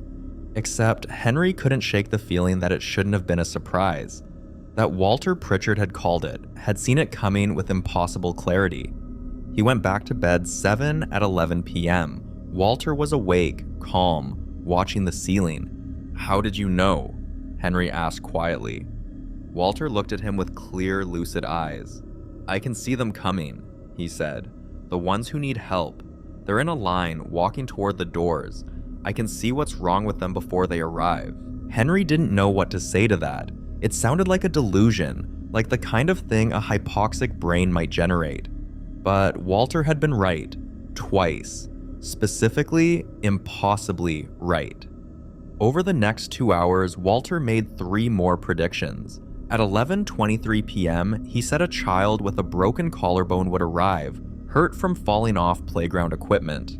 At 11:31 p.m., a 6-year-old boy came in, left clavicle fracture from a fall at a late-night birthday party. At 12:10 a.m., Walter said a woman was coming with an allergic reaction, severe, throat closing up. At 12:17 a.m., a woman in her 40s rushed in, unable to breathe, anaphylaxis from a bee sting that had happened 20 minutes earlier at a nighttime outdoor concert. At 1:05 a.m., Walter said a drunk driver would arrive with a head laceration but would try to leave before anyone could treat him. At 1:11 a.m., a man stumbled in with blood running down his face from a gash on his forehead, reeking of alcohol, and tried to walk back out when he saw the police officer in the waiting room. Security stopped him before he made it to the door. 5 predictions. 5 accurate calls. Henry documented everything, timestamps and details, because this was beyond coincidence now. This was something else entirely. Dr. Lisa Park was the attending that night, and Henry brought her to bed 7 at 2 a.m. Walter was still awake, still calm. Dr. Park did a full neurological exam. No signs of stroke, no indication of altered mental status beyond the predictions. His vitals were stable. His labs were unremarkable. "Mr. Pritchard," Dr. Park said gently, "Henry tells me you've been predicting which patients will arrive. Can you explain how you're doing that?" Walter smiled, tired but patient. "I see a line," he said, "stretching from the doors. People walking toward here, walking toward help. I can see what's wrong with them, what they need. I tried to tell people before, but nobody listens to old men in hospital beds. Dr. Park ordered a psych consult and a head CT just to rule out anything they might have missed. The CT came back clean. The psych resident who evaluated Walter found him competent and oriented, if a bit unusual in his claims, but the predictions didn't stop. At 3 a.m., Walter said a man with chest pain was coming, but it wasn't his heart. It was anxiety. Panic attack. At 3:08 a.m., exactly that patient arrived. EKG normal, troponins normal, classic panic attack. At 4:30 a.m., Walter said a teenage girl was coming with an overdose. Pills. Suicide attempt. At 4:37 a.m., she arrived, brought by frantic parents who'd found the empty bottle. At 5:15 a.m., Walter said a construction worker was coming with a severed finger. At 5:23 a.m., the construction worker arrived, finger on ice, early morning job site accident. 8 predictions. 8 perfect calls. Henry stopped trying to rationalize it. He just started preparing for whatever Walter said was coming next, and it helped. They were ready for each patient, had supplies ready, had beds cleared. The shift ran smoother than any shift had a right to run. At 6 a.m., as the night shift wound down and day shift started trickling in, Walter closed his eyes and said, "That's all. The line is empty now. I can rest." Henry sat with him for a moment. "What did you see?" he asked. "Really, what did you see?" Walter opened his eyes one more time. "I saw the ones who needed help," he said. "I saw them walking here, and I could see their pain like it was glowing. Some people are meant to see things, nurse. Some people are given a gift, even if it's just for one night. I think I was supposed to help make sure everyone got what they needed." Walter fell asleep after that, and his breathing became labored around 7 a.m. His oxygen levels dropped despite increasing the flow. His heart rate became irregular. By 8:30 a.m., he was in full respiratory failure. They intubated him, moved him to the ICU, but his body was giving out. Walter Pritchard died at 10:15 a.m., never waking up again. Henry kept his documentation. He had 8 time-stamped predictions with corresponding patient arrivals, all documented in the nursing notes. He showed it to Dr. Park, who stared at the timeline and shook her head. "I don't know what to put in the chart," she admitted. "How do we explain this?" They settled on, patient demonstrated unusual awareness of incoming ER admissions during shift. Mechanism unknown. All predictions documented and verified. The story spread through the ER over the following weeks. Some nurses laughed it off. Some said Walter must have had some kind of heightened perception from his medical condition. Some said it was just pattern recognition, an old man who'd spent enough time in hospitals to predict the flow. But Henry knew what he'd witnessed. He'd seen Walter call 8 admissions with impossible specificity. He'd watched an old man see a line of suffering people walking toward help and announce their arrival before they'd even left their homes. Some people, Walter had said, are given a gift. even if it's just for one night. Henry never stopped wondering why. Why Walter? Why that night? Why give someone the ability to see the future of an ER shift only to take it away the next morning? What purpose did it serve? He never found answers.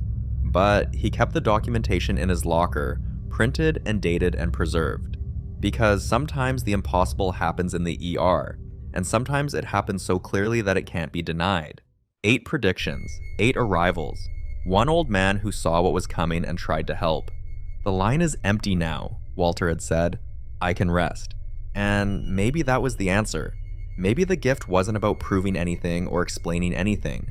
Maybe it was just about making one shift run a little smoother, about helping people who needed help, about an old man doing what he could with what he was given until it was time to rest. Henry thought about that a lot in the years that followed, about gifts that come without explanation and leave without resolution, about the impossible things that happen in the spaces between heartbeats when someone sees what's coming and tries to prepare the way. The ER kept running, patients kept arriving, and the line kept moving forward. But for one night, someone had seen it all before it happened, and that was worth remembering, even if it would never happen again. The call started coming at 2 a.m., which is never a good sign. In the ER, 2 a.m. is when the world gets strange, when the boundary between routine and surreal starts to blur. Jennifer was coordinating patient flow from the charge desk when the first family member arrived, a middle-aged woman, disheveled and panicked, asking for her father who'd been admitted 3 hours earlier for diabetic ketoacidosis. "He's stable," Jennifer told her, checking the chart. "Room 8. He's responding well to treatment. Did someone call you?" The woman looked confused. "No," she said. I knew I needed to come. I woke up and I knew something was wrong." Jennifer walked her back to room 8, where the father was indeed stable, sleeping comfortably, blood sugar trending down, no complications. The man woke when his daughter entered, smiled and said, "I knew you'd come." "I didn't call you," he added, looking at Jennifer as if for confirmation. "You didn't?" Jennifer confirmed. "No one did." The daughter sat with her father, and Jennifer went back to the charge desk, filing it under strange but harmless. Family intuition, maybe. A daughter who kept odd hours and had a feeling. It happened sometimes, except it kept happening. At 2:17 a.m., an adult son arrived, asking for his mother who'd been brought in an hour earlier after a fall at home. Minor head laceration, under observation, doing fine. The son had the same confused look, the same explanation. I woke up and I knew I had to come. At 2:34 a.m., a wife arrived for her husband who'd come in via ambulance with chest pain. False alarm, just costochondritis, he was about to be discharged. But the wife showed up before anyone had called her, before her husband had even asked them to. "I had a dream," she said. "I saw him here and I knew it was real." At 2:51 a.m., a brother arrived for his sister who'd overdosed earlier in the night. She was stable, psych hold in place, but the brother shouldn't have known. She'd only been identified an hour ago and the hospital hadn't made any notifications yet. By 3:15 a.m., Jennifer had logged 7 arrivals of family members who hadn't been called, who shouldn't have known their relatives were in the ER, but who showed up anyway with the same story. They just knew. They woke up, or they felt it, or they had a dream, and they came. Dr. Marcus Webb noticed the pattern when Jennifer mentioned it during a lull. "That's weird," he said, looking at the log. "Have we been making calls?" Jennifer shook her head. "No outgoing calls to any of these families. I checked. Some of these patients weren't even identified until after their relatives arrived." Dr. Webb pulled up the charts, cross-referencing admission times with family arrival times. In every case, the family member arrived within 3 hours of admission, most within 2. Some arrived before next of kin had even been confirmed. "It's like they're being summoned," he said quietly. At 3:47 a.m., a daughter arrived for her mother who'd been brought in unconscious from a nursing home. Sepsis, severe, prognosis poor. The nursing home hadn't called anyone yet. They were waiting for morning to make notifications. But the daughter walked through the doors and asked for her mother by name. Jennifer took her to the ICU, where the woman's mother had just been transferred. The daughter took her mother's hand and whispered, "I'm here. I'm here." The monitor showed a brief increase in heart rate, a small spike on the EKG, and then everything settled. The mother passed 20 minutes later, her daughter still holding her hand. When Jennifer asked how she knew to come, the daughter said, "She called me. I heard her voice in my sleep, clear as anything. She said, 'Come now. I need you now.' So I came." The pattern held through the rest of the night. 11 family members total, all arriving without notification, all with the same strange certainty that they were needed. Some patients were stable, others were critical.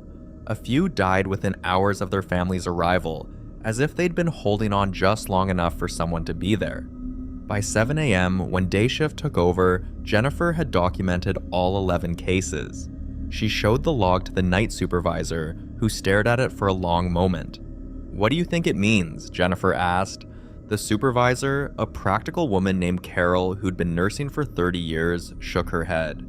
"I think it means there are more ways to call for help than picking up a phone," she said, "and I think families hear things we don't understand yet." Jennifer thought about that through the drive home, through the attempt at sleep that didn't quite work. She thought about all the times she'd heard families say they just knew something was wrong, that they felt it in their gut or their chest or their bones. Usually those families were wrong. Usually it was just worry and anxiety and the normal fear of losing someone. But that night, 11 families had been right. 11 people had received a call that wasn't made, had heard a voice that didn't speak, had felt a pull they couldn't explain, and 11 patients had gotten what they needed most, someone there with them in the darkest hours of the night. Jennifer went back to work 2 nights later and checked the logs. No pattern like that had repeated. Family notifications went back to normal, predictable, requiring actual phone calls. Whatever had happened that night was an isolated incident, a brief moment when the invisible threads between people who loved each other pulled tight all at once. She never figured out why. Some nurses, she told, dismissed it as coincidence. Others suggested mass anxiety, some kind of collective unconscious response to something. One older nurse said she'd seen it happen before, years ago, during a full moon. Said that sometimes the universe aligns in strange ways and people who are connected feel it. Jennifer didn't know which explanation to believe. Maybe all of them were wrong. Maybe the truth was simpler and stranger, that when someone you love is in danger, some part of you knows. Some part of you that exists beyond phone calls and notifications and rational communication. Some part that hears the unspoken and responds to the invisible. 11 families, one night, all answering a call that was never made. The charts documented the arrivals. The timestamps proved the pattern.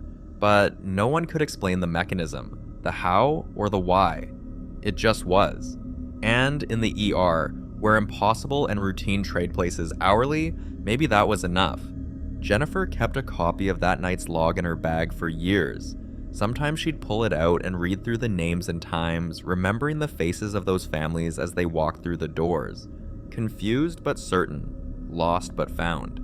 She never saw that pattern again.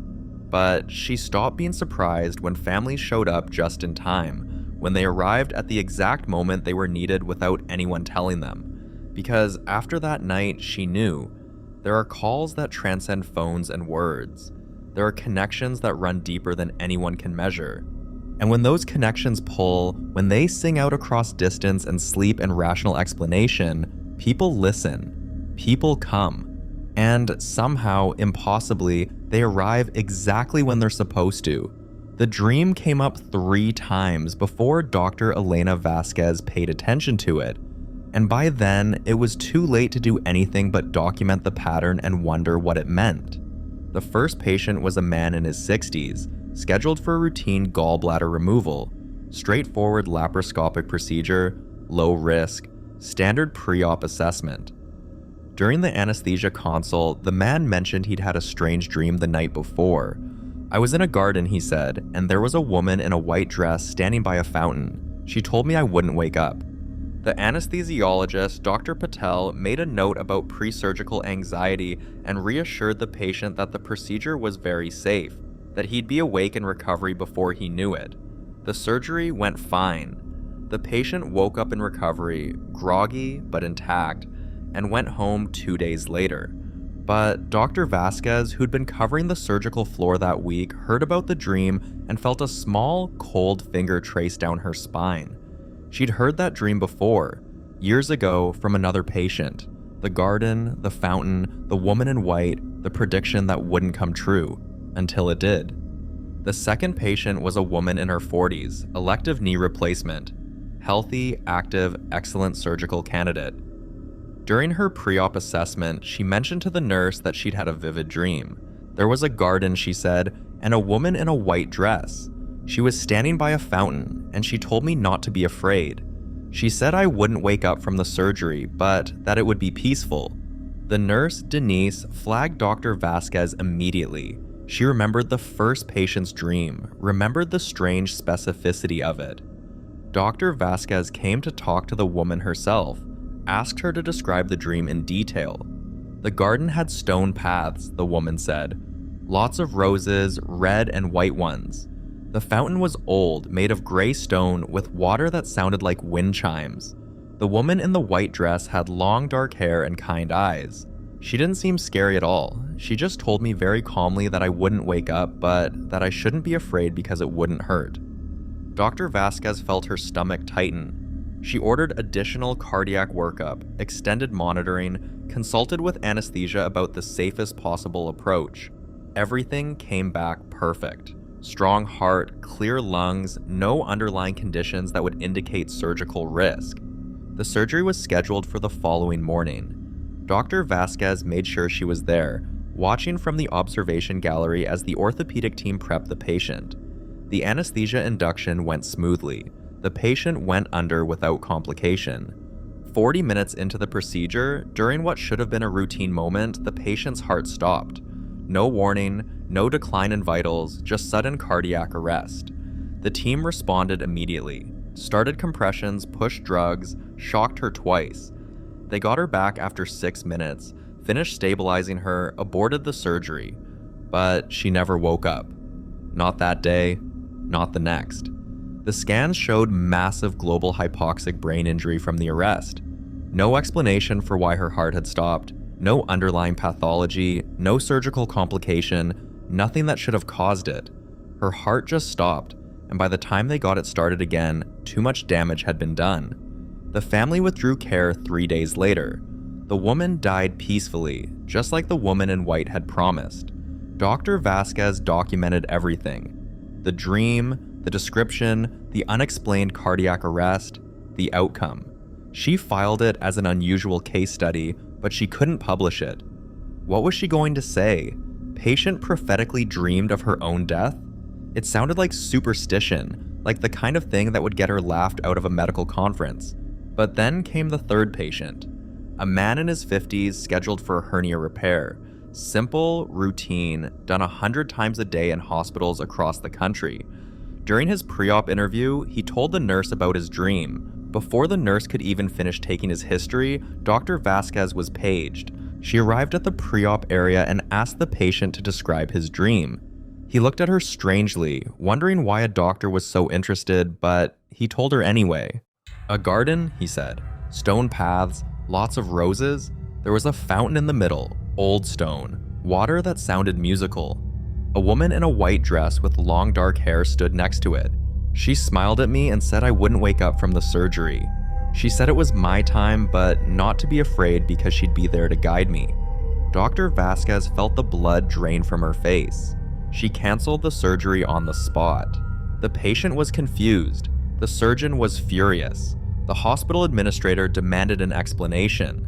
Dr. Vasquez pulled up the documentation from the previous 2 cases, showed them the pattern. Identical dreams, down to specific details that no one should have been able to replicate. 2 patients who'd had those dreams. Both died during or shortly after surgery. We can't cancel a surgery based on a dream, the administrator said. That's not medical practice, that's superstition. Then we do every test possible, Dr. Vasquez insisted. Full cardiac workup, neurological screening, everything. If he's healthy, we reschedule. But I'm not putting him under anesthesia until we understand why 2 people who had this exact dream are dead. They ran the tests. Everything came back normal. perfect cardiac function, no neurological abnormalities, no hidden pathologies. The patient was as healthy as he appeared to be, but Dr. Vasquez wouldn't clear him for surgery. She met with him privately, told him about the other two patients and their dreams. She expected him to dismiss her concerns, to demand the surgery go forward. Instead, he went pale and quiet. "I had the dream again last night," he admitted. "The same one. The woman in white told me it was inevitable, that no matter how long I waited, if I had the surgery, I wouldn't wake up." He canceled the procedure himself, decided to live with the hernia, manage it conservatively. 6 months later, he was still alive and doing fine. Dr. Vasquez checked on him periodically. He never had the surgery, never had that dream again. But she couldn't shake the feeling that he'd dodged something, that somehow, by paying attention to the dream, by refusing to proceed, he'd stepped off a path that had been laid out for him. Dr. Vasquez started asking every pre-op patient about their dreams. Most had normal anxiety dreams, stress-induced scenarios about being late or unprepared. But she was listening for the specific one: the garden, the fountain, the woman in white. Over the next 2 years, she encountered it one more time. A woman in her 70s, scheduled for a bowel resection. Same dream, same details, same calm prediction of death. Dr. Vasquez tried everything she could think of. Delayed the surgery, ran extensive tests, consulted with specialists. But the woman's condition was deteriorating, and the surgery couldn't be postponed indefinitely. She died on the table. Unexplained pulmonary embolism during the procedure, massive and sudden. Nothing that should have happened, nothing they could have prevented even if they'd known it was coming. 4 patients, 4 identical dreams, 3 deaths, 1 who refused the surgery and lived. Dr. Vasquez finally wrote it up, anonymized the cases, submitted it to a journal of medical anomalies. They rejected it. Too anecdotal, they said. No mechanism, no scientific basis, no reproducible phenomenon. Just coincidence and confirmation bias. But Dr. Vasquez knew what she'd witnessed. 4 people who'd walked through the same garden in their sleep, who'd met the same woman by the same fountain, who'd been told the same thing, and 3 of them who died exactly as predicted. She never figured out what the dream meant. Was it a genuine premonition, some kind of psychic warning from the subconscious? Was it a metaphor for something the body knew but couldn't articulate? Some hidden pathology that manifested in the only language the sleeping mind understood? Or was it something else entirely, something that existed outside medical explanation? The woman in white, the garden, the fountain, the calm prediction of death. Some of the nurses Dr. Vasquez told about it said it sounded like a near-death experience in reverse. Instead of seeing the tunnel and the light after death, these patients were seeing it before. A preview of what waited on the other side. Others said it was just stress, the brain processing fears about mortality and surgery through shared cultural symbols. Gardens and fountains and women in white dresses were common enough archetypes. The fact that multiple patients dreamed similar scenarios didn't mean anything supernatural. It just meant humans had similar anxieties. But those explanations didn't account for the specificity, the stone paths, the roses, the sound of the water, the long dark hair. Details that were too precise to be random, too consistent to be coincidence. Dr. Vasquez kept documentation on all 4 cases in a locked file in her office. She didn't talk about it much anymore. Most people didn't want to hear about prophetic dreams and surgical deaths. It made them uncomfortable, made them question things they preferred not to question. But she never stopped listening for that dream in pre-op interviews, and she never stopped wondering about the woman in white. Who was she? What was she? A psychological manifestation of fear? A spiritual guide? Something else entirely? The garden kept appearing in her own dreams sometimes. She'd walk the stone paths, see the roses, hear the fountain's musical water, but she never saw the woman, and she never heard the prediction. She was just a visitor, an observer, someone passing through a space that belonged to others. The patients who saw the woman, who heard her speak, they were marked somehow. Chosen or cursed or simply unlucky, Dr. Vasquez never knew which. But they walked in that garden and received their message, and 3 out of 4 of them died exactly as foretold.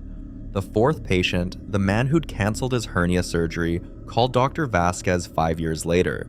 She almost didn't recognize his voice at first. He told her he'd finally had another surgery, different hospital, different procedure. An appendectomy, emergency, no time to dream or worry. He'd woken up fine, recovered without complications. I think I needed to wait, he said. I think if I'd had that first surgery, the dream would have come true. But something changed. Time passed, and whatever was waiting for me moved on. Dr. Vasquez didn't know if that was true. Maybe time had changed his fate. Maybe the dream had only applied to that specific surgery at that specific moment. Or maybe he'd just been lucky, a statistical outlier in a pattern she didn't fully understand. But she was glad he'd called, glad to know that sometimes paying attention to the impossible could save a life. That listening to dreams and intuitions and warnings that didn't make medical sense could occasionally make all the difference. The garden still existed, somewhere in the space between sleep and death. The fountain still ran with its musical water. The woman in white still stood there, waiting to greet those who were about to cross from one world to another. Dr. Vasquez had seen enough to know that some patients walked through that garden and came back.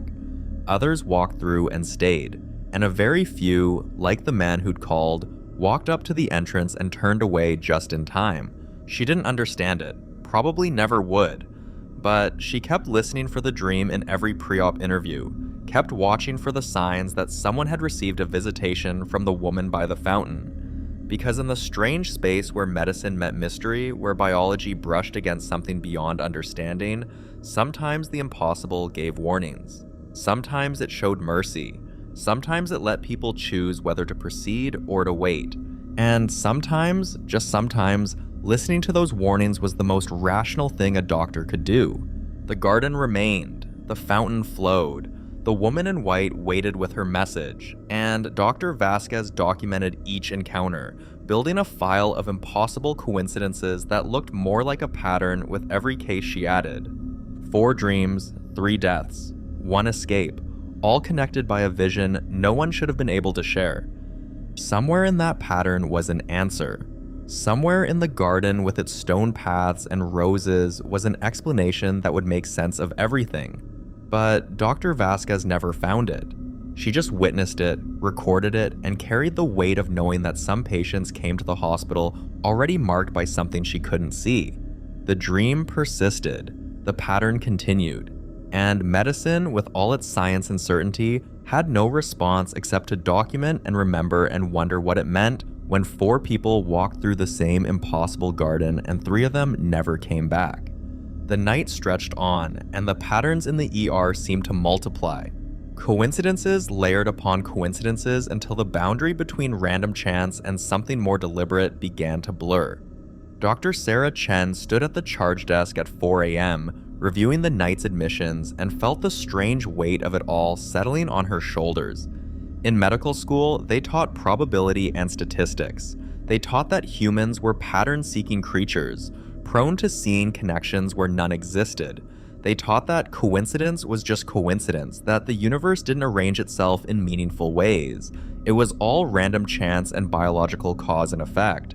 But they didn't teach what to do when the coincidences piled up too high to ignore. When the patterns became so specific and repeated that dismissing them as random started to feel like willful ignorance. Sarah thought about Marcus and his 3 patients with identical tattoos, about Henry and Walter Pritchard's perfect predictions, about Jennifer's 11 families arriving without notification, about Dr. Vasquez's dream garden and the woman in white who seemed to know who was marked for death. Individual stories, isolated incidents, each strange enough on its own. But taken together they suggested something that medical training didn't have vocabulary for. They suggested that maybe the universe did arrange itself in meaningful ways sometimes, or that human consciousness and connection operated on levels that science hadn't mapped yet.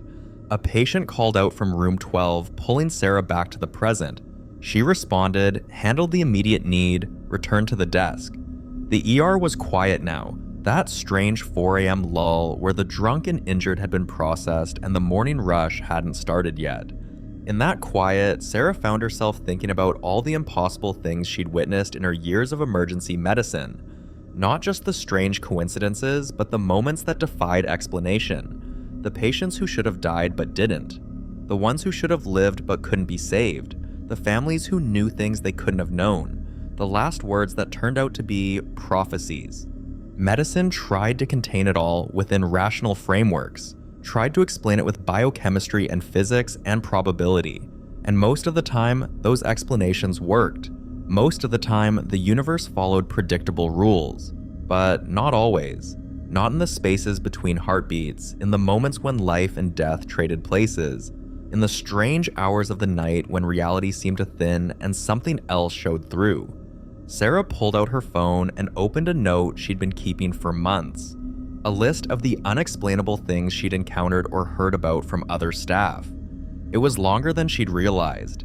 Dozens of entries, each one a small impossibility, each one dismissed in the moment as coincidence or misperception or fatigue-induced confusion. But reading them all together, the list felt different. It felt like evidence of something. Not ghosts or supernatural forces necessarily, but something. Some aspect of human experience that didn't fit neatly into medical charts and scientific papers. 3 patients with matching tattoos dying in the same night. An old man predicting arrivals with impossible accuracy. 11 families summoned by calls that were never made. 4 people dreaming of the same garden before their deaths. And those were just the documented cases, the ones someone had bothered to write down. How many others had gone unrecorded?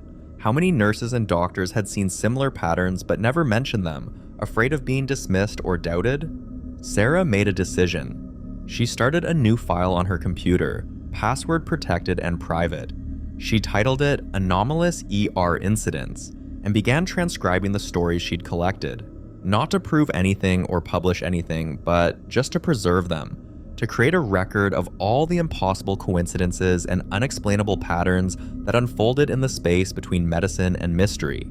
Maybe someday science would catch up. Maybe future researchers would develop tools to measure the connections that seemed invisible now. Maybe there would be explanations for all of it, rational frameworks that could contain even the strangest occurrences. Or maybe some things would remain unexplained. Maybe the universe would keep its secrets, keep arranging itself in patterns that logic couldn't quite grasp. Either way, Sarah thought, the stories deserved to be remembered. The patients who'd lived through impossible coincidences, the families who'd felt impossible connections, the healthcare workers who'd witnessed things their training hadn't prepared them for, they all deserved to have their experiences documented. Because in the end, medicine wasn't just about what could be measured and explained. It was also about bearing witness to the full scope of human experience, even the parts that didn't fit neatly into textbooks, especially those parts. The ER doors opened and a new patient arrived, pulling Sarah back into the immediate demands of her job.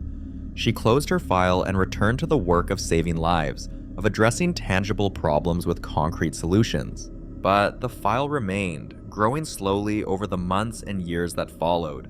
A catalog of coincidences, a collection of patterns that shouldn't exist, a record of all the impossible things that happened in the spaces where life and death intersected, where medicine met mystery, where probability bent in ways that made no sense. Sarah never found complete answers, but she kept documenting the questions, because sometimes in the strange hours of the night when the ER grew quiet and the boundary between possible and impossible blurred, the questions were all anyone had.